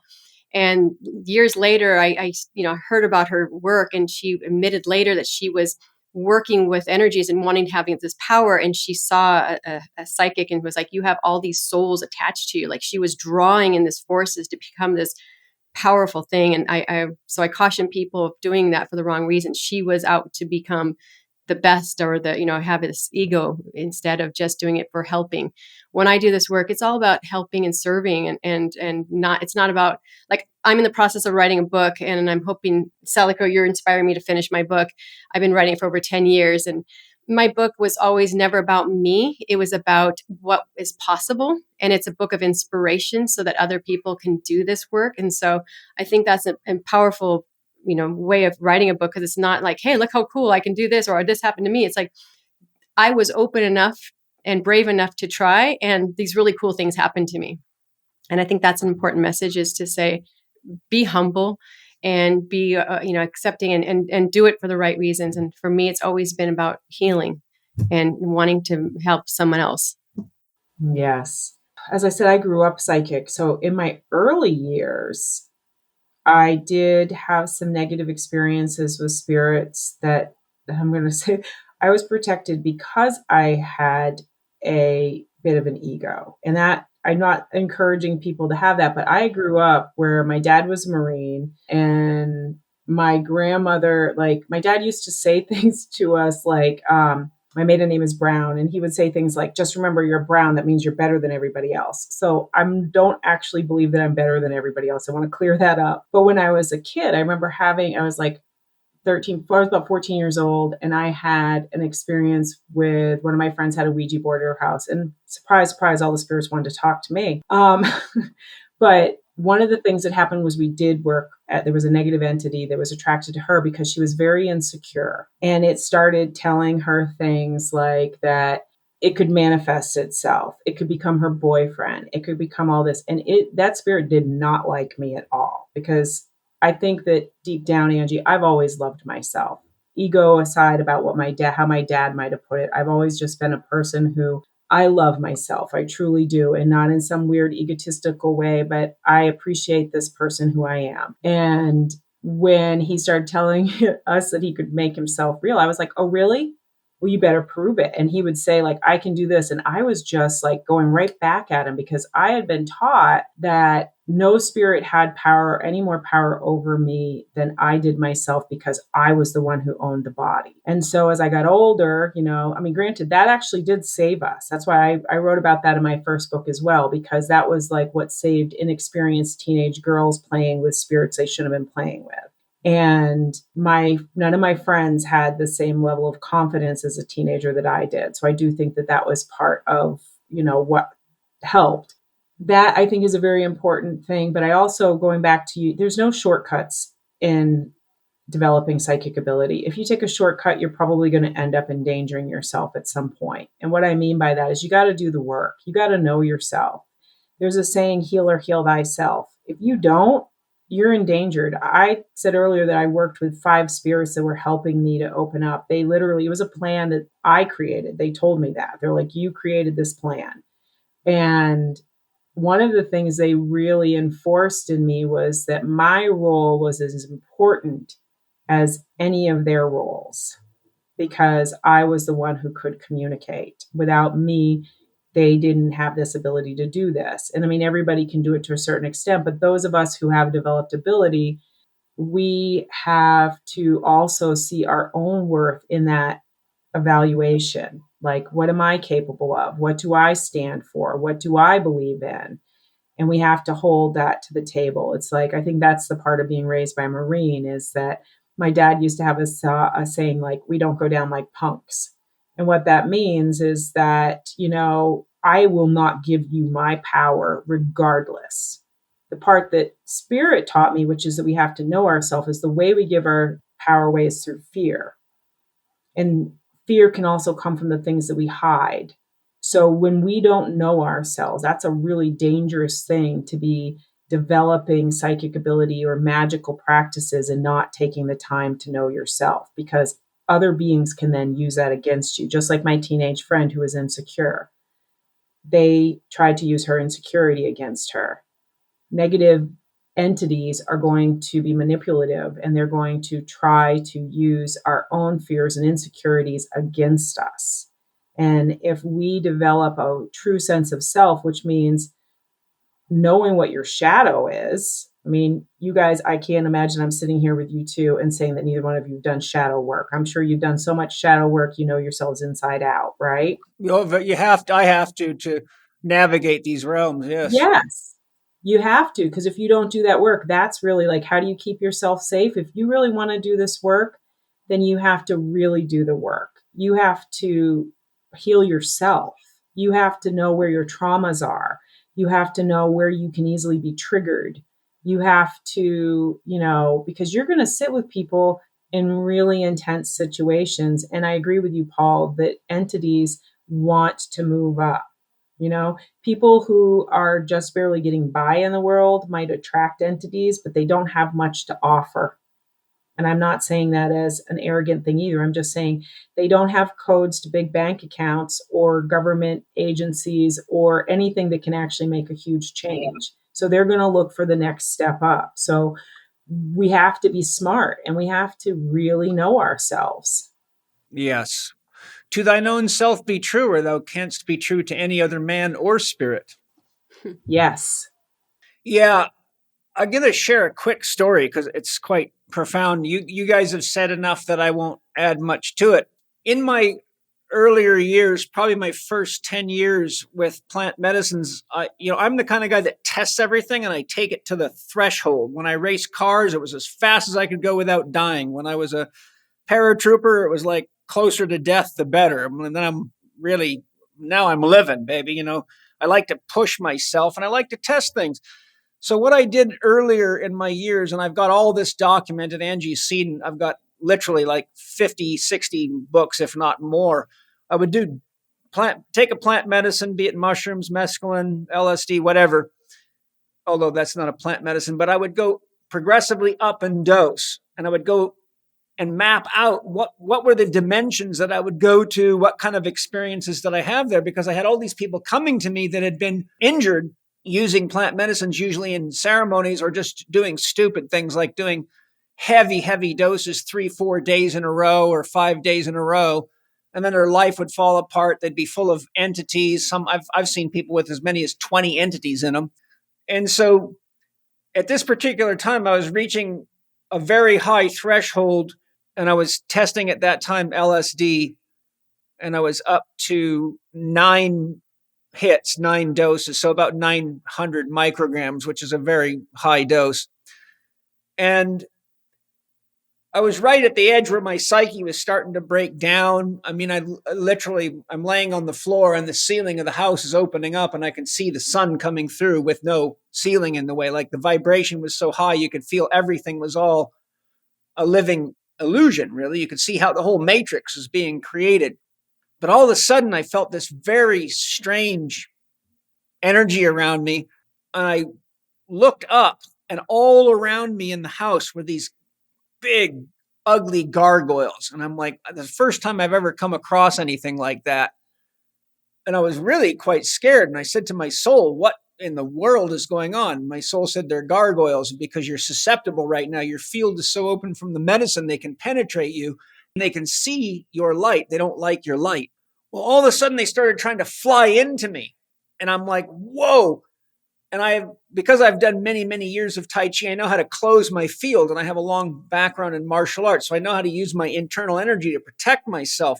So I congealed my field real tight, and they'd kind of hit me, but try to get in, and they would come up and then fly at me again. And this went on for like 3 hours. It was one of the most intense shamanic journeys I'd ever done in my life. I mean, I literally got out of this thing and I was sweating from constantly having to use my mind with such intensity to pull my field together. It's very hard to close your field when you're on that big of a dose. Here's the punchline. Back then, I wouldn't tell people about this stuff because they think I was crazy. Now I don't care if they think I'm crazy because I've got enough proof that I'm not, that it doesn't matter what people think. The next day, you probably know the story. Salicrow, you're going to find this interesting. The next day, I mean, literally the next day, I'm still like, the medicine's still wearing off on me. I mean, that's a huge dose. I get a phone call from one of my instructors who lives in Miami, Florida, who has no idea what I'm doing, because back then I didn't tell people about this stuff. She says, Paul, this is going to sound really weird, but my cleaning lady is this Cuban woman. She doesn't speak English. She can hardly speak English, but she came up to me this morning and she said, you know, that man, your teacher, because she said she's seen me watching your videos all the time when she's cleaning the house. She goes, that man that you watch on TV. And she said, my instructor said, you mean Paul Chek? She goes, yes, him. You need to tell him he's in trouble. She said, there's gargoyles trying to get inside of his field and possess him. And you need to let him know to be very careful because they're really trying to get in, to take control of him. And she says, I don't know what the hell this woman's talking about, Paul, but she said, I had to call you and tell you. And I said, well, let me tell you something. Whoever that cleaning lady is, I hope you give her tips a lot because she's tapped in like hell. I told her the story. Now, that call came from Miami and I live in San Diego. So there are people that are very tapped in out there, and these things are very, very real. And my point, if I'm making a point, is you need to really know what you're doing before you start using plant medicines and things that open your field up. And you also see, I was working on trying to map out where people get themselves in trouble so that when they came to me, I could say, okay, based on your symptoms and what you're telling me, I know exactly where you're at, where I've got to go to look for your broken soul or whatever it is. And it's dangerous work. I have to really do a lot of preparation and it is intense. So I'm saying you really got to be careful. You really got to be conscious, and you should not goof around with psychedelic drugs at anything above a very low dose, because you open your field and you can enter the astral dimension and it's full of everything. When I was a girl, there was a guy who lived in our town he was discharged from the military with schizophrenia. After at least this is a story that I always heard, was that they did experimental testing of LSD on him in the military. And he had a lot of abuse in his life. And so there's a very common breaking point between schizophrenia and hallucinogens when a person has a lot of repressed trauma, which is another way of describing what you're talking about. You open yourself up to entities. Yeah. Now, a lot of what happened with this guy was really weird, or things he did. But I remember I was a teenager and I was smoking pot in town or something later in the evening. I was probably early high school. And he came up to the group of people that I was with, and he told us that he wanted us to go to the graveyard with him to drink graveyard water at night. And then he stopped and he looked at me and he said, you don't have anything to worry about because you're a brown. And I was like, what? Okay, so now my grandmother and my father are both people who have abilities. But at that time, I'm like, I think he's talking crazy. The next time I saw him, he came up to me when I was sitting on a park bench and he told me, you must be an angel because you have so many spirits around you. I have gone back to those conversations with him so many times because I realized he really saw me. He saw me more than any of the people who were hanging out with me as my friends.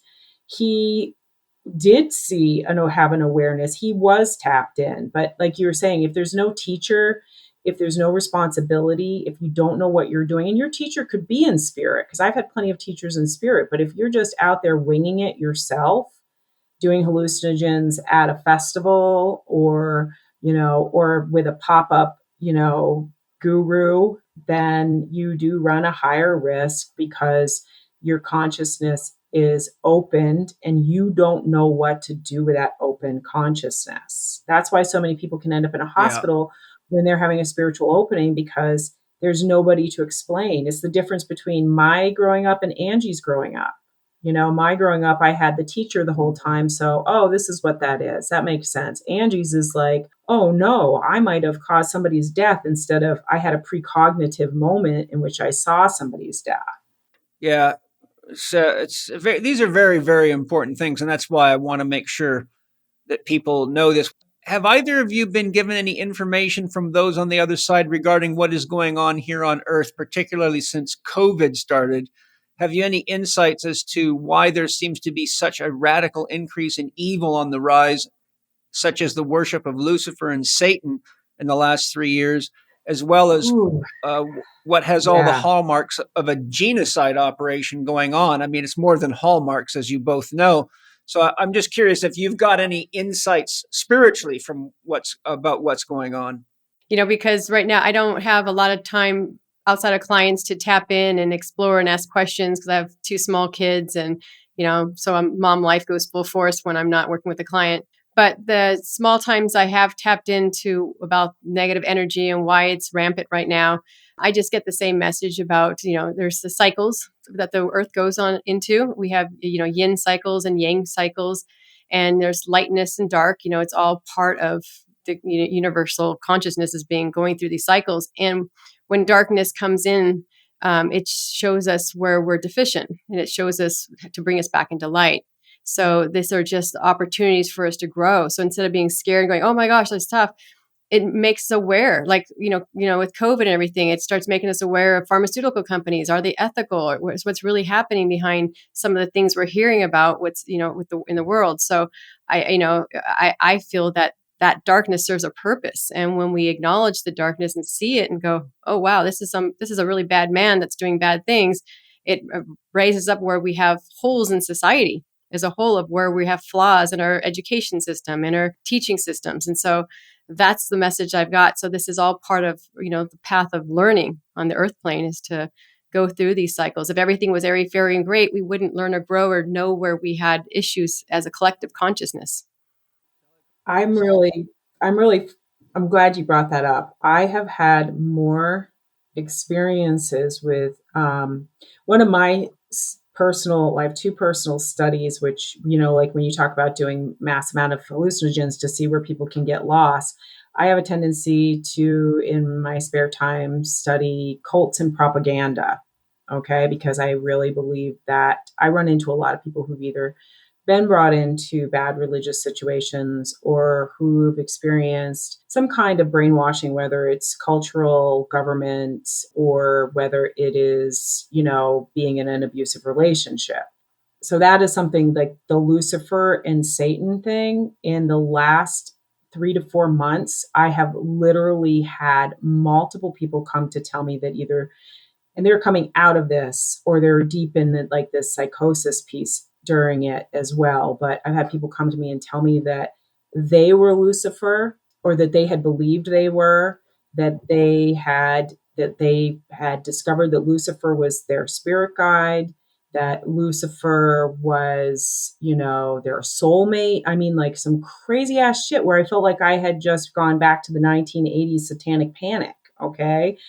And so I have been seeing this. I've been seeing people who are lost and feel helpless, and who feel broken and outside of the norm. And I also know people who work with Lucifer as a fairy being, and as a power of light, because the word Lucifer actually means that. I can separate them out, just like I can separate somebody who works with Lilith in her form as a goddess, or Lilith who's purposely working with the demon Lilith. Okay. It's a mindset of what you're choosing to work with.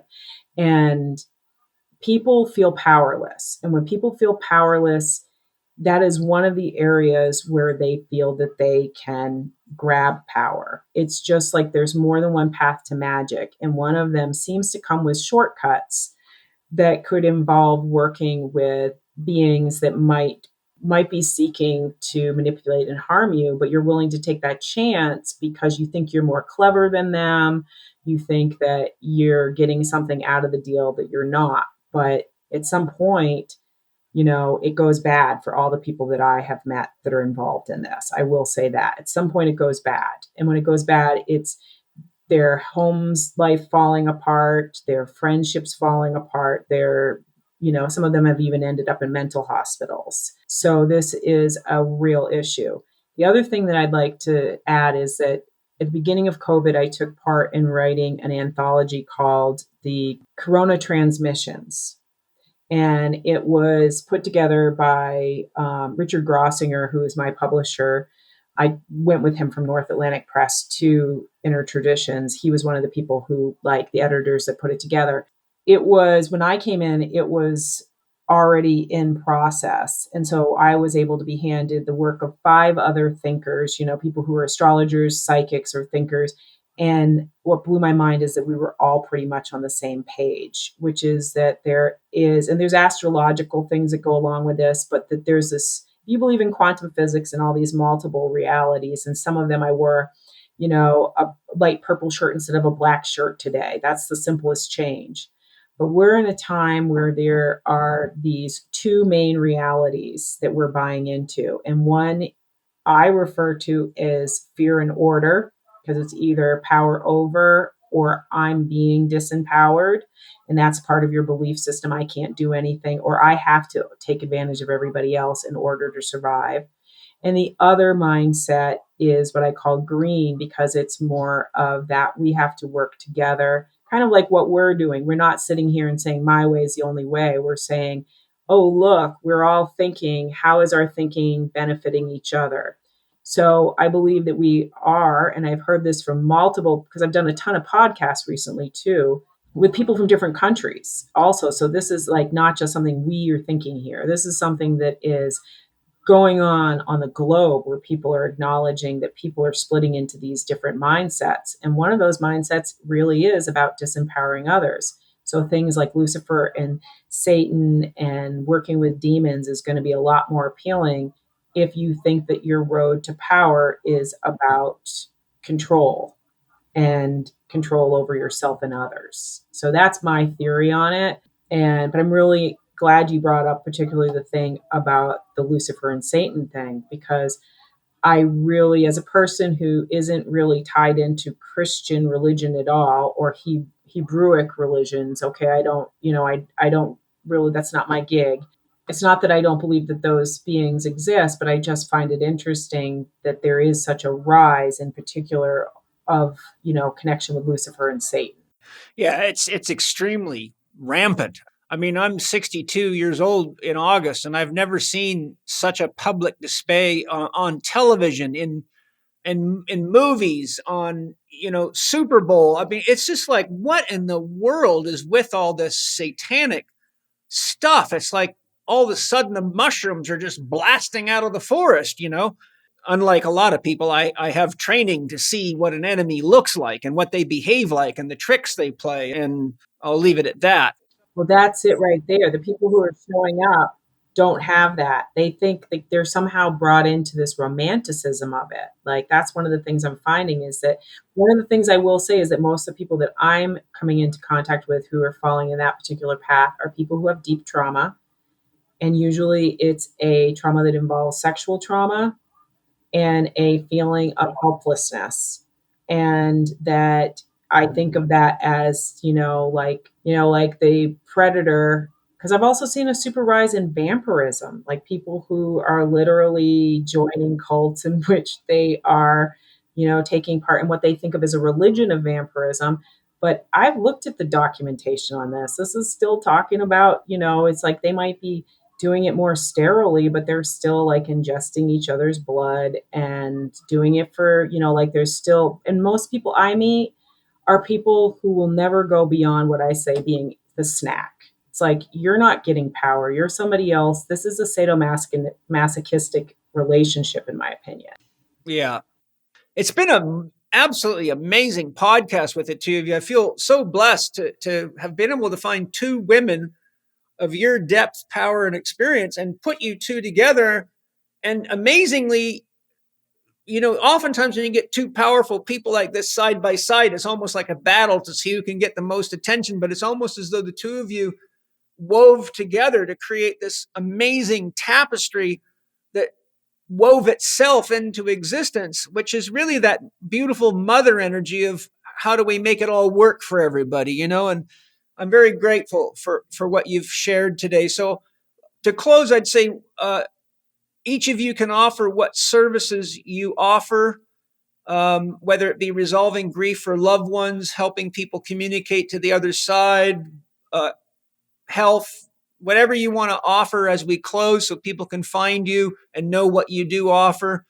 And then any websites and any final comments you'd like to share. So if you want to go first, Salicrow, feel free since you're our guest. Thank you. First of all, thank you. I really want to say how much I appreciate this. And I get excited when I meet people like Angie, because there's not a lot of other people and you as well, but I think Angie and I's gifts are more similar. I think it's exciting to meet somebody else who also gets it, because you feel like you've been talking the secret language. And I'm lucky I have a sister who does, so I've always had my buddy, but I appreciate that. That's wonderful. Thank you. You can find me at my website, which is salicrow.com. That's salicrow.com. Again, salicrow.com, salicrow.com. I blog just about weekly there. I have 3 books with all the information and videos and stuff I do is on my website. Services, I see people both in person and online for psychic readings and spirit communication, and for energetic or intuitive healing. So I teach classes. I've got a bunch of stuff going on, but all of my stuff is on my website. And if you go there, it will immediately prompt you to join my mailing list. I suggest you do if you're interested, because I will send you my blog that has information on what I'm doing every week.